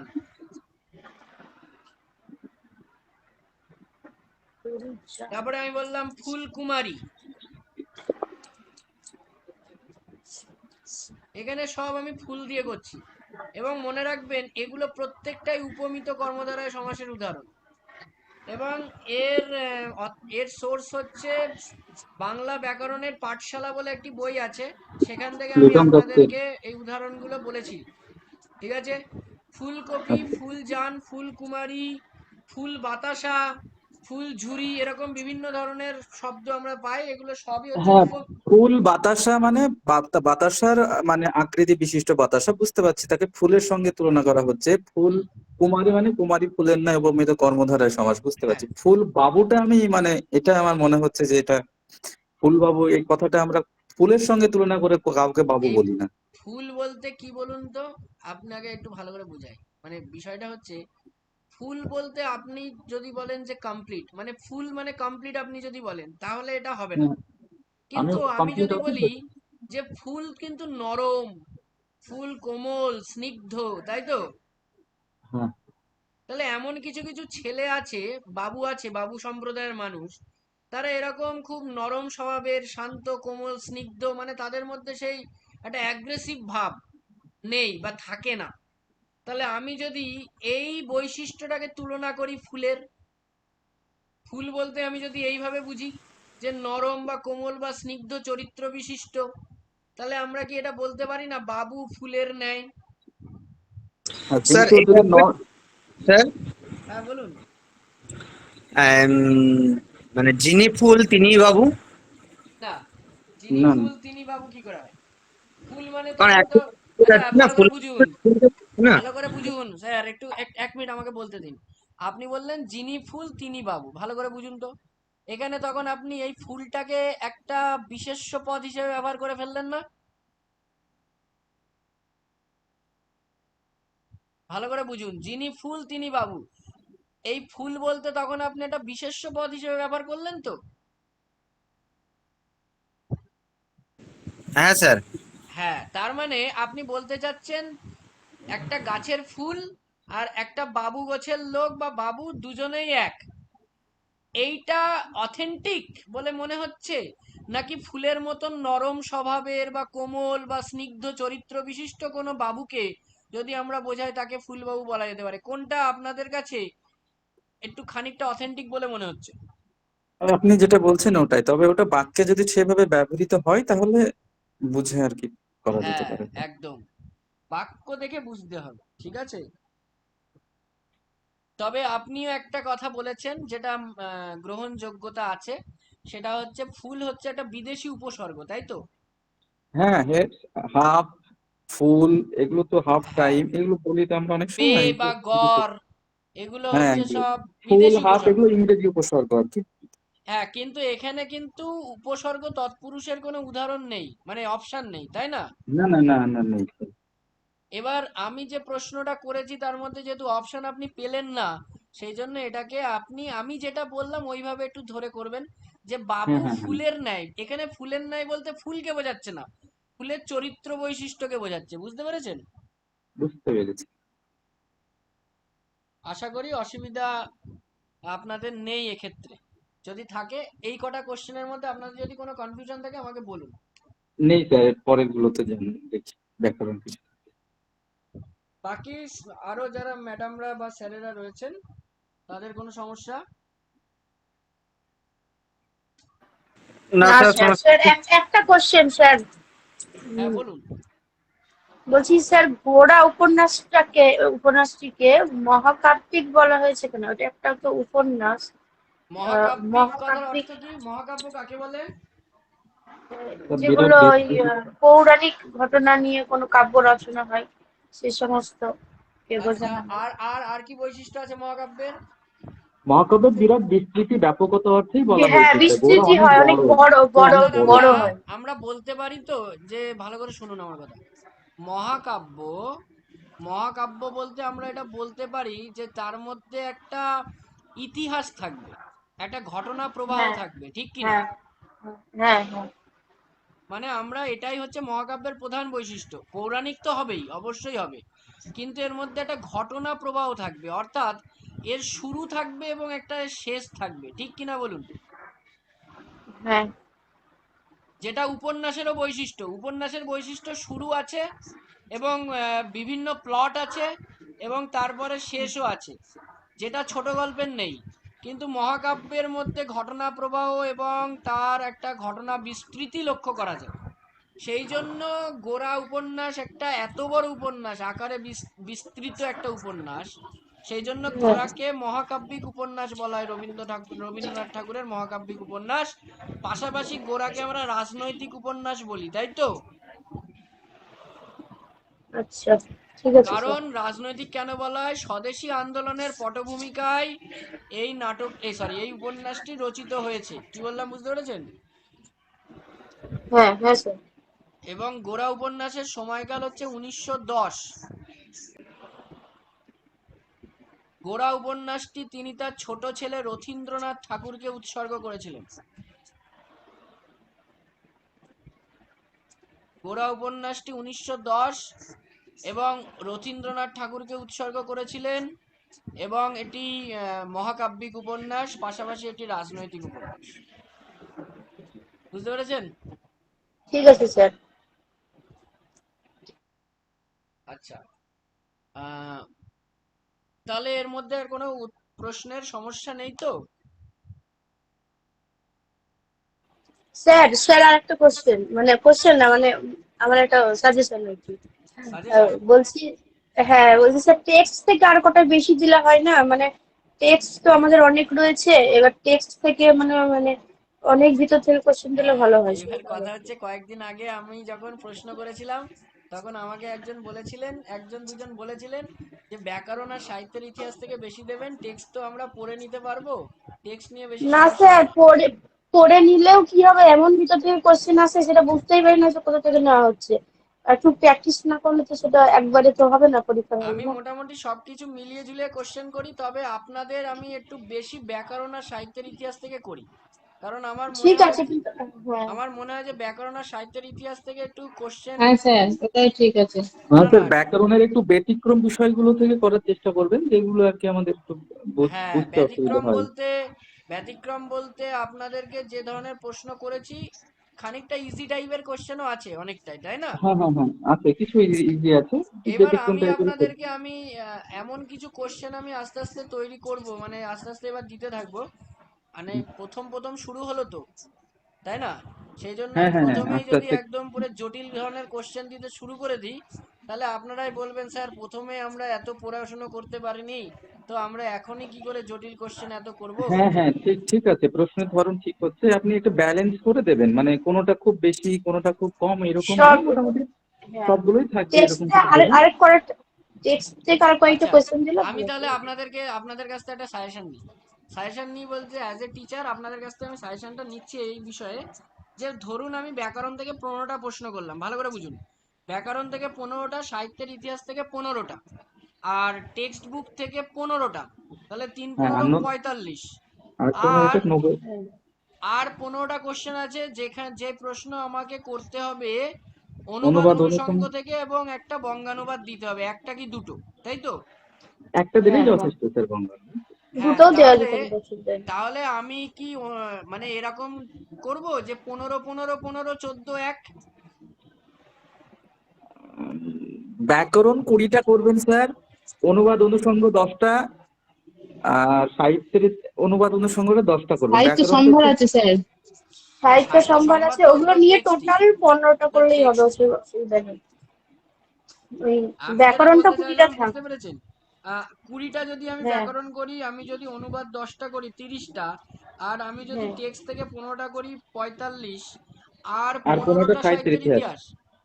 হ্যাঁ হ্যাঁ একদম, এটা ঠিক আছে স্যার। আচ্ছা ঠিক আছে, তাহলে আমার সেটা মাথায় থাকলো। পরের থেকে আমরা ওইভাবে করব। আপনারা যদি সবাই রাজি হন তাহলে আমার কোনো অসুবিধা নেই তো, আমি না সেইভাবে স্যার করব। স্যার ঠিক আছে। আমি একটু বলছিলাম যে এর আগে যে এসএসসি এক্সামটা হয়েছিল না, ওখানে টেক্সটটা খুব একটা বেশি কোশ্চেন থাকে না। না আমি তো এর একটা সেটাই জানি না তো। স্যার, মাদ্রাসের পরীক্ষাতে টেক্সট থেকে প্রচুর কোশ্চেন এসেছিল, আর এমনই কোশ্চেন এসেছিল যে বারবার টেক্সট করা সত্ত্বেও উদ্ধার করা যায়নি। এবার আমি একটু সুতরাং বলি না না টেক্সটটাকে আমি এত হালকা এসএসসির করে নিলে কথাটা হবে বলছি। না। এগুলো 6টা যে আছে কোনো আমি একটা টেক্সটে, কথা বলি, টেক্সটে বই 4টে আমি একটা কথা রয়েছে। বলি শুনুন। এগুলো আমি একটা বলা কথা থাকে না বলি, নির্দিষ্ট। আমার কথাটা হচ্ছে এক একটা পরীক্ষা এক এক রকমের কোশ্চেন হয়, এক এক রকমের প্যাটার্ন হয়। সুতরাং কেউ তো একদম একদম। জানে হ্যাঁ না যে কি ধরনের প্যাটার্নে কোশ্চেন হবে, কত হ্যাঁ নাম্বার হ্যাঁ কোথা থেকে হ্যাঁ দেবে। আমরা মিলিয়ে ঝুলিয়ে একদম। প্রশ্ন করব, এটাই কারণ। এই নিয়ে হ্যাঁ যদি হ্যাঁ আমরা হ্যাঁ এখন একদম। এই নিয়ে শুরু করি চর্চা, তাহলে আমাদের পরের সেটটা করা হবে না। হ্যাঁ হ্যাঁ হ্যাঁ স্যার, স্যার, আর না ওই ঠিক ধরুন আছে। হয় না, আগেরটাই ওই ফলো ওই করবে, নাও আলোচনা ঠিক করতে আছে। পারে। ও নাও ফলো করতে পারে, ঠিক আবার আছে, নতুন আর নতুন আপনি নতুন। তো কমপ্লেন করতে পারবেন না যে আপনি কেন, কমিশনকে বলতে পারবেন যে আপনি কেন 20টা হ্যাঁ বা হ্যাঁ 25টা সাহিত্যের ইতিহাস দিলেন। তো ও তো বলবে আমার তো ও তো, সিলেবাসে আছে, আমি দিতেই পারি। আর ওনারা নাম্বার বিভাজন করেও দেননি যে এখান থেকে এতটা দেবো, না যেখান না, থেকে দিতে পারে, কখনোই যেখান থেকে নাম্বার ইচ্ছে। বিভাজন করেনি। নাম্বার বিভাজন সেজন্য করেনি, কিন্তু টেক্সট গুলো তো সব উল্লেখ করে রয়েছে না। হ্যাঁ, এবার টেক্সট থেকে দেবো, কোনো চিন্তা নেই, আস্তে আস্তে এগোচ্ছে, একটুখানি ধৈর্য ধরুন না। ঠিক আছে, আমরা যে ঠিক আছে স্যার, প্রশ্নগুলো আমি জাস্ট করছি, বললাম আপনার, আমরা যে প্রশ্নগুলো আপনার যেটা করছি, ভালো মনে হবে আপনি সেভাবে করবেন। না না, আপনাদের সাজেশনও আমি নিলাম তো, এবং সেই মতো আমি কিছু কিছু কোশ্চেন বানিয়ে দেবো। ঠিক আছে। ঠিক আছে স্যার, থ্যাংক ইউ। স্যার কিন্তু সেট 1 আর 2 এর অ্যান্সার শিটটা একটু দিন না, আমি তখন জয়েন ওয়ানটা ছিলাম তো না। দেয়া আছে ম্যাডাম। স্যার আমি জয়েন ছিলাম না তখন। হ্যাঁ স্যার, আমিও না 1 আর 2টা আমি তখন অ্যাডমিট হইনি, তখন আমি পাইনি 1 2। কোশ্চেনও নাই আমার কাছে, অ্যান্সার শিটও নেই। আচ্ছা আচ্ছা। অ্যান্সার শিটটা দিলেই হবে। আচ্ছা, অ্যান্সার ওকে শিটটা তো স্যার। স্যারই দিতে পারবে, যেহেতু স্যার গ্রুপে আছেন, আমি তো গ্রুপে নেই। বুঝতে পেরেছেন? আচ্ছা স্যার। ঠিক আছে। আর স্যার 5 নম্বর যে এক্সামটা দিলাম কালকে, ওটার অ্যান্সার শিট দেওয়া হয়েছে? না, ওটার অ্যান্সার শিট রেডি করে স্যারকে পাঠিয়ে দিয়েছি, ওটা হয়তো আজকে রাত্রের মধ্যেই পোস্ট করে দেবে। ঠিক আচ্ছা আছে। আচ্ছা, ওকে স্যার, ওকে স্যার, ওকে ওকে। দেখুন, আমাদের ছোট নদী চলে বাঁকে বাঁকে, কোন প্রকার পথ আমাদের? দেখতে পাচ্ছি সর্বনাম। হ্যাঁ, এইবার পরের স্লট থেকে পরের যে টেস্টটা হবে, সেখান থেকে ব্যাকরণ একটু কঠিন দেবো। হ্যাঁ, একটু একটু করে কঠিন, হ্যাঁ দেবেন আর কি। একটু একটু করে আমরা কঠিনের দিকেই যাবো এবার। স্যার ব্যক্তিবাচক আর এই আত্মবাচক এই দুটো ধারণাটা একটু দেবেন। ব্যক্তিবাচক ম্যাডাম, আমি তুমি সে তারা, এগুলো সবাই ব্যক্তিবাচক, বুঝতে পেরেছেন? আর আত্মবাচক মানে যখন আপনি নিজে নিজে কোনো কাজ করতে পারছেন, যেমন আপনি স্বয়ং বলে একটা জিনিস জানেন তো, স্বয়ং, হ্যাঁ স্যার। স্বয়ং, আপনি, নিজে, এইগুলো হচ্ছে সব আত্মবাচক সর্বনাম। স্বয়ং, আপনি, নিজে। এবার নিজে নিজে, আমি নিজে নিজেই কাজটি করেছি, তাহলে আমার কি কারোর হেল্প নেওয়ার প্রয়োজন হলো? আমি একাই করেছি, তখন আত্মবাচক হবে। তো আত্মবাচক হচ্ছে স্বয়ং, আপনি, নিজে, নিজ নিজ, এইগুলো হচ্ছে আত্মবাচক। আর ব্যক্তিবাচক হচ্ছে আমি, তুমি, সে, তারা, আমার, তোমার। আবার একটু সংস্কৃত ঘেঁষাও আছে, যেমন মম, মোরা, এগুলো ব্যক্তিবাচক। তব, তোমা, আমা, আমা হতে, এরকম আমরা বলি না অনেক সময়? হ্যাঁ স্যার। এইগুলোও কিন্তু ব্যক্তিবাচক সর্বনাম, বুঝতে পেরেছেন? এগুলো একটু মনে রাখবেন, এগুলো একটু সংস্কৃত ঘেঁষা তো। তারপরে দেখুন, তুমি আশায় আমি সন্তুষ্ট হলাম। সন্তুষ্ট কি পদ বলুন তো? কোশ্চেন দিয়েছি, উত্তর যেহেতু দিইনি তাই আপনাদের কাছ থেকে জানতে চাচ্ছি। বিশেষ্য পদ। আচ্ছা, আমি যদি বলি সন্তোষ, তাহলে এটা কি পদ হবে? সন্তোষ কি পদ হবে? সন্তুষ্ট বিশেষ্য হচ্ছে। হ্যাঁ, তাহলে সন্তুষ্ট কি বিশেষ্য? না, ওটা বিশেষণ। হলাম, সন্তুষ্ট হলাম বিশেষণ। একদম। তারপরে দেখুন, সই কেবা শুনাইল শ্যাম নাম। শুনাইল, শুনাইল, এটা কি জাতীয় ক্রিয়া? উত্তরটা আমি মনে হয় বলে না দিই। নাম ধাতুর্য না প্রযোজক। প্রযোজক। কেন বলছি এবার একটু ভেঙে দেখাই। শুন হুম, হুম, যোগ আ যোগ ইল হুম, হুম। যোগ অ। শুনটা হচ্ছে মৌলিক ধাতু, ঠিক কিনা বলুন? হ্যাঁ, হ্যাঁ, হ্যাঁ। এর সাথে আ প্রত্যয় যোগ করে তৈরি হয়েছে সাধিত ধাতু। কি তৈরি হয়েছে? সাধিত শোনা বা শোনা। এবার সাধিত ধাতুর একটা টাইপ হচ্ছে প্রযোজক। সাধিত ধাতুর একটা টাইপ হচ্ছে প্রযোজক। মনে রাখবেন, প্রযোজক যখন হবে, প্রযোজক হতে গেলে ধাতু থাকতে হবে। কি থাকতে হবে? হ্যাঁ, ধাতু থাকতে হবে। যদি পদ থাকে তাহলে সেটা নাম ধাতুযোগ হয়ে যাবে। হ্যাঁ, ঠিক। তাহলে সেটা নাম ধাতুজ হতো। কিন্তু এখানে যেহেতু ধাতু আছে, শুনটা যেহেতু ধাতু, তাই প্রযোজক হলো। পরে চলে আসুন, বাংলা ভাষার ভিতর দিয়ে মানুষের চিত্তলোকে যাতায়াতের বিশেষ অধিকার পেয়েছে বলেই সে বাঙালি। তাহলে বাঙালি কিন্তু একটা শ্রেণীকে বোঝাচ্ছে, তাহলে এটা শ্রেণীবাচক বিশেষ্য হবে, তাই তো? হ্যাঁ, একটু আগে আমি একটা উদাহরণ দিয়েছিলাম, বন্ধু বিনে প্রাণ বাঁচে না, কোন জাতীয় অব্যয় বলুন সবাই? এটা বিনা ব্যতীত অন্যন্যই সমচ্চয়ী। না, আপনি একটু ভালো করে দেখুন, বন্ধু একটা পদ আর প্রাণ একটা পদ, দুটো হ্যাঁ, পদের হ্যাঁ, হ্যাঁ। মাঝখানে রয়েছে, তাই এটা পদান্বয়ী। তো দুটো পদের অন্যায় ঘটে। নিম্নলিখিত বিকল্পগুলির মধ্যে কোনটি ঠিক নয়? বিভক্তি ঠিক নয়। এটা হতো ভন না, এটা হতো ভজ। এই ধাতুটা হতো ভজ ধাতু।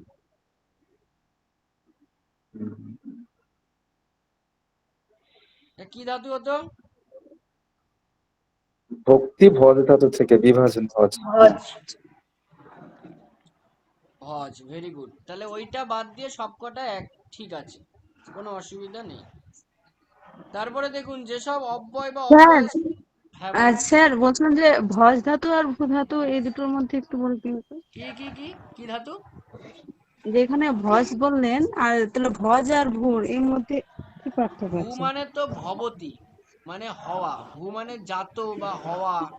যেমন আমি বললাম ভবন, তখন আপনার প্রত্যয় কি হবে? ভূযুক্ত অনট।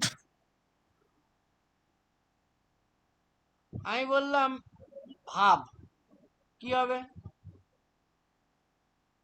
ভূযুক্ত অল বা অ হবে সম্ভব। অদি। তাহলে যখন ভবন, ভাব, ভাবিত, ভাবুক এইগুলো থাকবে, তখন কি হবে? মানে ভব কথাটা থাকবে, ভব। যেমন বিভাব, আমি বললাম বিভাব। বিভাব একটা নাটক আছে, কার লেখা নাটক? সম্ভব একটা।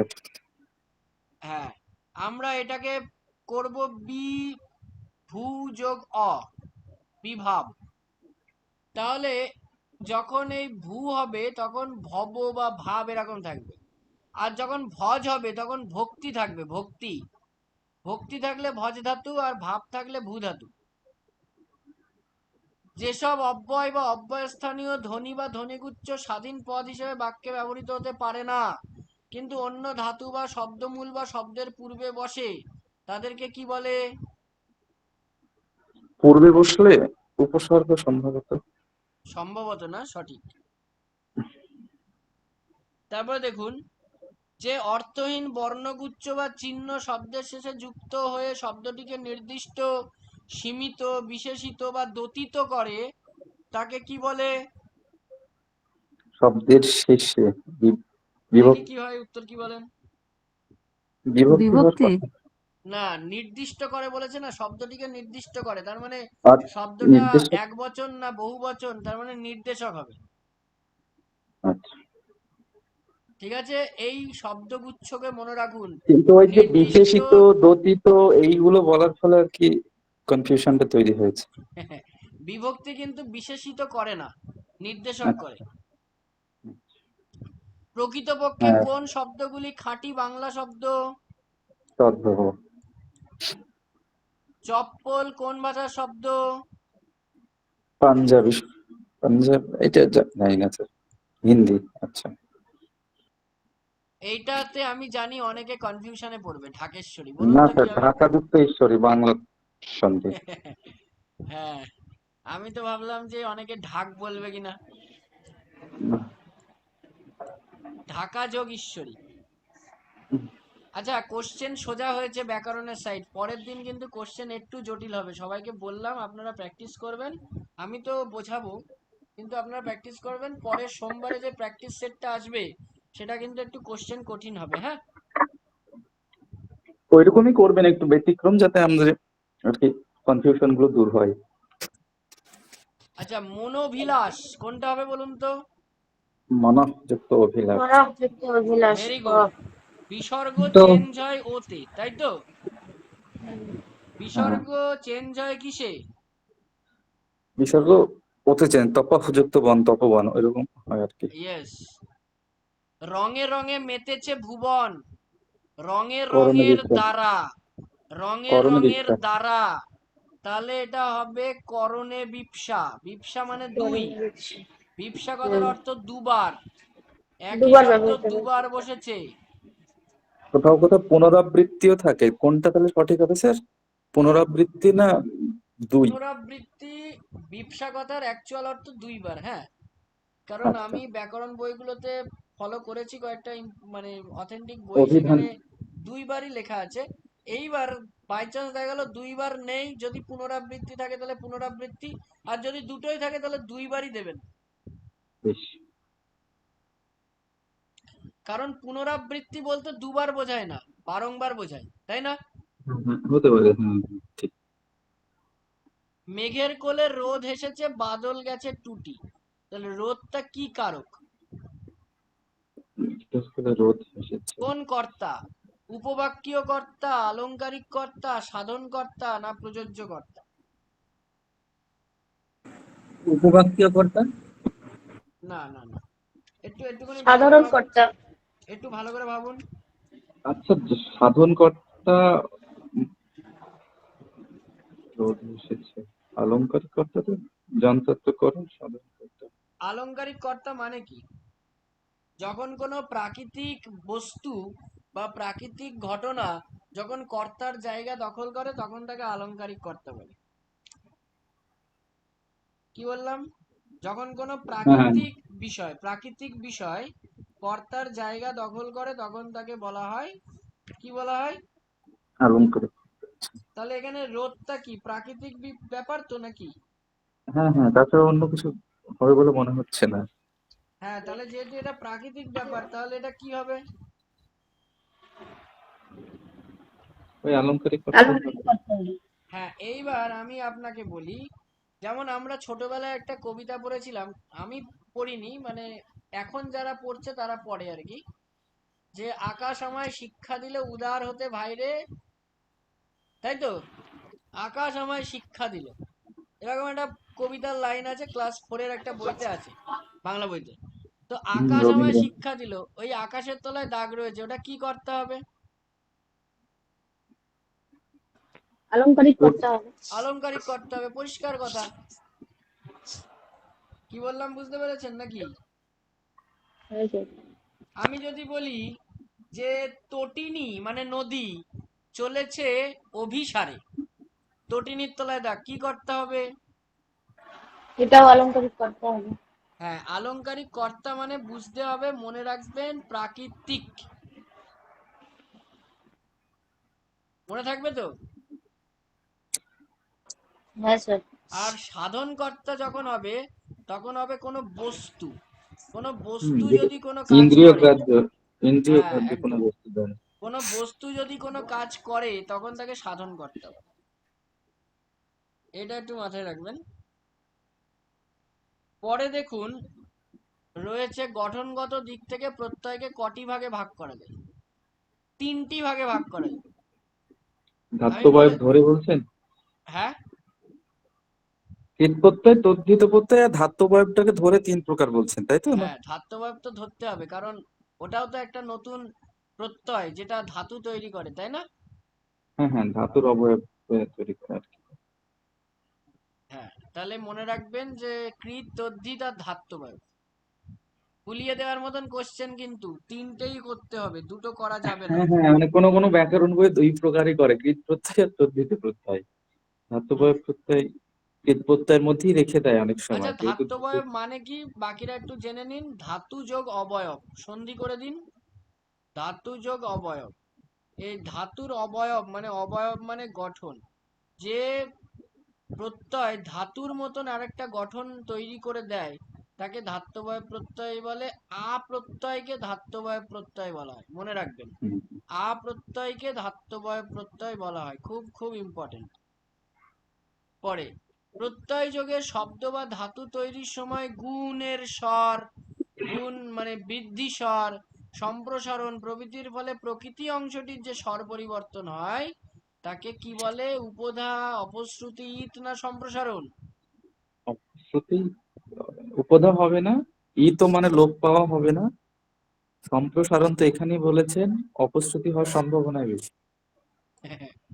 হ্যাঁ, আচ্ছা, আপনারা ওই গুণ বা বৃদ্ধি বোঝেন তো? হ্যাঁ, যদি মানে স্বরের গুণ মানে আমি একটু বলি, কখনো কখনো আয়ে পরিণত হয়, অ একটু বলে দেন। অ থাকলে আ হবে, এটা গুণ। হর্ষই দীর্ঘই থাকলে এ হবে, এ হবে, হ্যাঁ। হ্রস্ব উ দীর্ঘ উ থাকলে ও হবে, আর রিকার থাকলে অর হবে। এইগুলোকে বলা হয় গুণ। এটাকে কি বলা হয়? গুণ। আপনাদের নিশ্চয়ই বুঝতে অসুবিধা হলো, আমি একটা উদাহরণ দিই। বস যোগ অ সমান সমান আমরা কি লিখি? বাস, আয়ে পরিণত এই হলো, যে ব হর্ষস্ব মানে দীর্ঘ। অ ছিল, এটা ব আতে পরিণত হলো, তাহলে এটা হচ্ছে গুণ হয়ে গেল। আবার একটা দেখুন, যেমন আমি বললাম লিখ, লয় হস্যি জ, লয় শিখ, লিখ যোগ অ সমান সমান আমরা কি বলি? লেখ বা লেখো। তাহলে হ্রস্বইকারটা কিসে পরিণত হলো দেখতে পাচ্ছেন? কিসে পরিণত হলো? ওতে ওতে? লিখ। এতে এতে এ হ্যাঁ, এতে। আমি বললাম ভয় হস্যু বর্গীয় জ, ভুজ যোগ অ সমান সমান কি হলো? ভোগ। হস্যুকারটা ওকারে পরিণত হলো। আমি বললাম বৃত যোগ মান বা সানোজ সমান সমান বর্তমান। দেখুন তো রিকারটা কিসে পরিণত হলো? বর্তমান, অরে পরিণত হলো। এগুলোকে গুণ বলে। এগুলোকে কি বলে? হ্যাঁ, এগুলোকে গুণ বলে। বৃদ্ধির দুটো উদাহরণ এবং সম্প্রসারণের দুটো উদাহরণ দিয়ে দিন তাহলে ডিফারেন্ট করতে। হ্যাঁ, আমি একটু বলে দিই। যেমন আমি বললাম ইতিহাস যোগ স্নিক ঐতিহাসিক। হয়ে গেল ঐতিহাসিক। তাহলে এখানে হ্রস্বই ঐকারে পরিণত হলো। তাহলে হ্রস্বই দীর্ঘই একার হলে গুণ হবে, কিন্তু একার যদি ঐকারে পরিণত হয়, মানে একার না হয়ে যদি ঐকার হয়, তখন তাকে বৃদ্ধি বলে। তখন তাকে কি বলে? বৃদ্ধি বলে। যেমন আমি আরেকটা উদাহরণ দিচ্ছি, ভৃগু যোগ স্ন কি হবে? ভার্গব, ভার্গব। ভার্গব। এই রিকারটা ভার্গব, আর আর অর্থাৎ অটটা আরে পরিণত হয়, তখন তাকে বলা হয় বৃদ্ধি। আর ওটা ঔতে পরিণত হয়, তখন তাকে বলা হয় বৃদ্ধি। যেমন আমি বললাম ভূগোল যোগ স্নিক কি হবে? ভৌগোলিক। ভৌগোলিক। তাহলে এখানে ভূগোলের দীর্ঘকার ছিল, মানে হ্রস্ব দীর্ঘ। এটা ঔকারে পরিণত হলো, তাহলে এটা বৃদ্ধি হলো। তাহলে গুণ বৃদ্ধি আশা করি বুঝতে পেরেছেন সবাই। এবার চলে আসুন, আমরা লিখি সম্প্রসারণ। যদি ব হ্রস্বৌকারে পরিণত হয়, র রিকারে পরিণত হয়, অন্তঃস্থ জ বা ইয় হ্রস্বইকারে পরিণত হয়, এই তিনটেকে বলা হয় সম্প্রসারণ। এই তিনটেকে বলা হয় সম্প্রসারণ। ভালো করে বুঝবেন। ব যদি হ্রস্বউ হয়, র যদি রি হয়, জ যদি হ্রস্বই হয়, তাহলে উদাহরণ আসছে বচ যোগ ত। কি লিখি আমরা? উক্ত। আমি বললাম গ্রহ যোগ ত, কি হলো? গৃহীত। গৃহীত। তাহলে এখানে রফলা ছিল, এটা রিকারে পরিণত হলো। তাহলে এইগুলো হচ্ছে সম্প্রসারণ। আশা করি কোনো অসুবিধা নেই আপাতত, নাকি আছে? না স্যার, ঠিক আছে, বুঝতে পেরেছি। আর কেউ থাকলে জিজ্ঞেস করুন। আর এই তিনটেকে একসাথে অপশ্রুতি বলে। গুণ বৃদ্ধি এবং সম্প্রসারণ, এই তিনটেকে একসাথে অপশ্রুতি বলে। আচ্ছা, এখানে একটু বানানটা ভুল গিয়েছে, এটা ঠ হবে। পঠ যোগ তব্য, পঠিতব্য। তব্য মানে উচিত। তব্য কথার অর্থ কি? উচিত। পঠিতব্য মানে যেটা পড়া উচিত। কর্তব্য মানে কি? করা উচিত, করা। হ্যাঁ, করা উচিত। এবার চলে আসুন চশমা নাকে যার। নাকে মানে এখানে আপনার বিভক্তি লোপ পায়নি, এটাকে অলপ বহুব্রী বলে। লোচন পলাশ, একটু আগেই বলে দিয়েছি, উপমিত। শোকাচ্ছন্ন, তাহলে কি দিয়ে আচ্ছন্ন? শোক দ্বারা আচ্ছন্ন করণ তৎপুরুষ সমাস। এটা করণ তৎপুরুষ, মাথায় রাখবেন। অথবা আপনারা তৃতীয়া তৎপুরুষও বলতে পারেন। করণ তৎপুরুষ না বলে আপনারা তৃতীয়া তৎপুরুষও বলতে পারেন, কারণ করণ কারকের বিভক্তি হচ্ছে তৃতীয়া। তোমাকে শুনে যেতে হবে, এখানে যেতে হবে এই ক্রিয়াপদের উপরে জোর দেওয়া হয়েছে, তাই এটা ভাববাচ্যের উদাহরণ। চা খেলে নেশা হয় না, কিন্তু চা খাওয়ার নেশা হয়। যৌগিক বাক্য, কিন্তু আছে, কিন্তু একটা অব্যয়, এই অব্যয় থাকলে যৌগিক বাক্য হয়। সময় নষ্ট করবেন না, অনুরোধ করছে, অনুরোধ করলে অনুজ্ঞা সূচক বাক্য হয়। তাহলে আমি 23টা কোশ্চেন দিয়েছিলাম ব্যাকরণ থেকে, এখানে মোটামুটি কমপ্লিট করেছি। আর উত্তরটা স্যারকে পাঠিয়ে দিয়েছি আজকে রাত্রের মধ্যে। বাকি কোশ্চেনের উত্তরগুলোও আপনারা পেয়ে যাবেন। কারোর কোনো প্রশ্ন থাকলে জিজ্ঞাসা করবেন।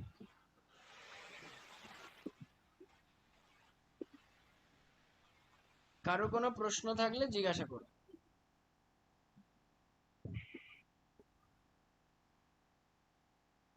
অনেক আলোচনা আমরা করলাম, তাই তো?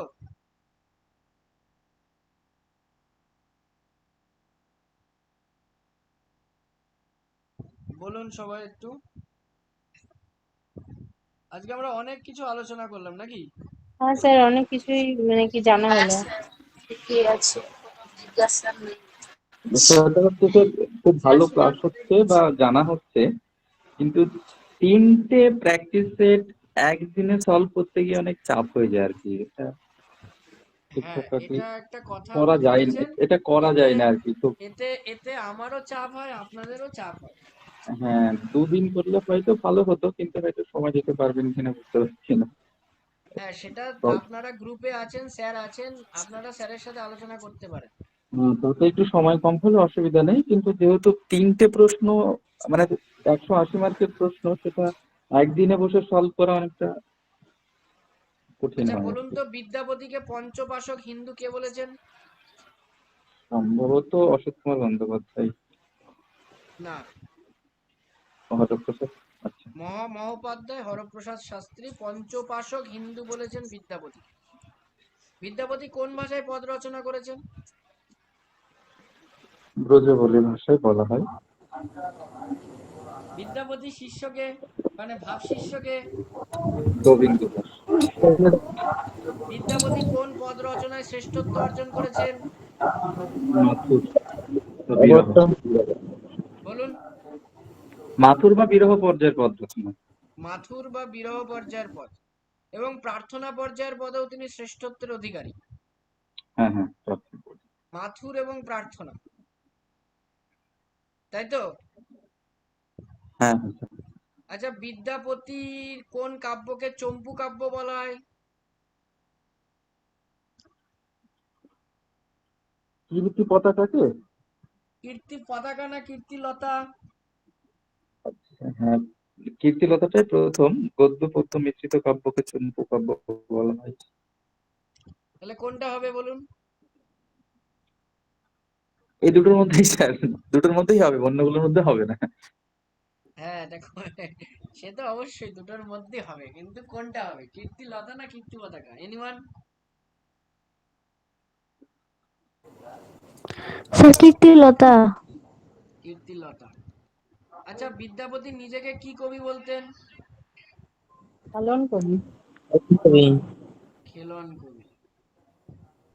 বাহ। তাহলে বিদ্যাপতি সম্পর্কে আরো ডিটেলসে আমরা ক্লাস করাতে ইচ্ছা করে, কিন্তু সময়ের বড় অভাব হয়ে যায়, কারণ অলরেডি 2 ঘন্টা হয়ে গেছে। ঠিক আছে, আমি ডিটেলসে আলোচনা করতে আমার ভালো লাগে, কিন্তু কথা হচ্ছে যে সব তো একদিনে সম্ভব না করা, তাই না?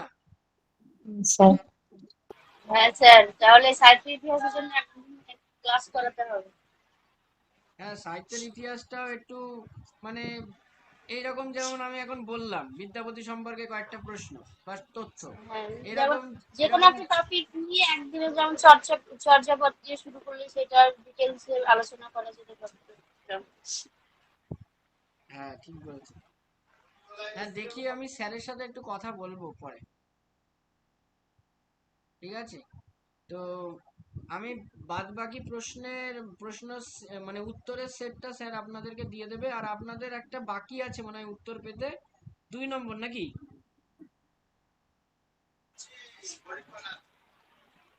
স্যার 1 আর 2 নম্বরটা আমি তখন অ্যাডমিট হইনি, ওজন্য কোশ্চেন আচ্ছা, অ্যানসার 1 নেই নম্বরটা ওটা। আপনি একটু স্যারকে বলুন না, স্যার তো অলরেডি স্যারকে প্রোভাইড করা আছে, ওটা স্যার দিয়ে দেবেন। আর 2 আচ্ছা নম্বরটা স্যার, আমি ঠিক স্যারকে আছে। প্রোভাইড করে দেব, 2 নম্বরটা স্যার দিয়ে দেবেন কালকের মধ্যে। আর 5 নম্বরটা অলরেডি আমি পাঠিয়ে দিয়েছি, স্যার হয়তো আজকেই রাত্রে প্রোভাইড করতে পারেন, ঠিক আছে? ঠিক আছে, ঠিক আছে, ঠিক আছে। তো আশা করি আজকে ক্লাস করে আপনারা কিছু বিন্দুমাত্র উপকৃত হয়েছেন। তো আমরা হ্যাঁ স্যার, অনেক ডাউট ক্লিয়ার হয়েছে, ভালোই লাগলো ক্লাসটা। হ্যাঁ, এবার নেক্সট দিন আমরা সোমবারে আবার আমাদের পরীক্ষা আছে, আপনারা একটু কথা বলুন স্যারের সাথে, যদি 2 দিন করা যায়, আর যদি না হয়, কারণ অলরেডি 2 ঘন্টার উপরে ক্লাস চলছে, আর একটু করালে ভালো হতো এরকম মনে হচ্ছে, কিন্তু আর তো স্যার সম্ভব হয় না। স্যার বলছিলাম যে ফুল মক টেস্ট 60 নম্বরে যদি ব্যাকরণে নেওয়া হয় একটু স্যার সুবিধা হতো আমাদের। 60 নম্বরের ব্যাকরণের টেস্ট নেব? হ্যাঁ স্যার, ওটাই বলছিলাম। বাকিদের কি মত? না স্যার, এটাই ঠিক আছে। না স্যার, শুধু ব্যাকরণই তো আসবে না, না অনেক এটাই ঠিক আছে স্যার, এটাই ঠিক আছে। সেগুলো করতে করা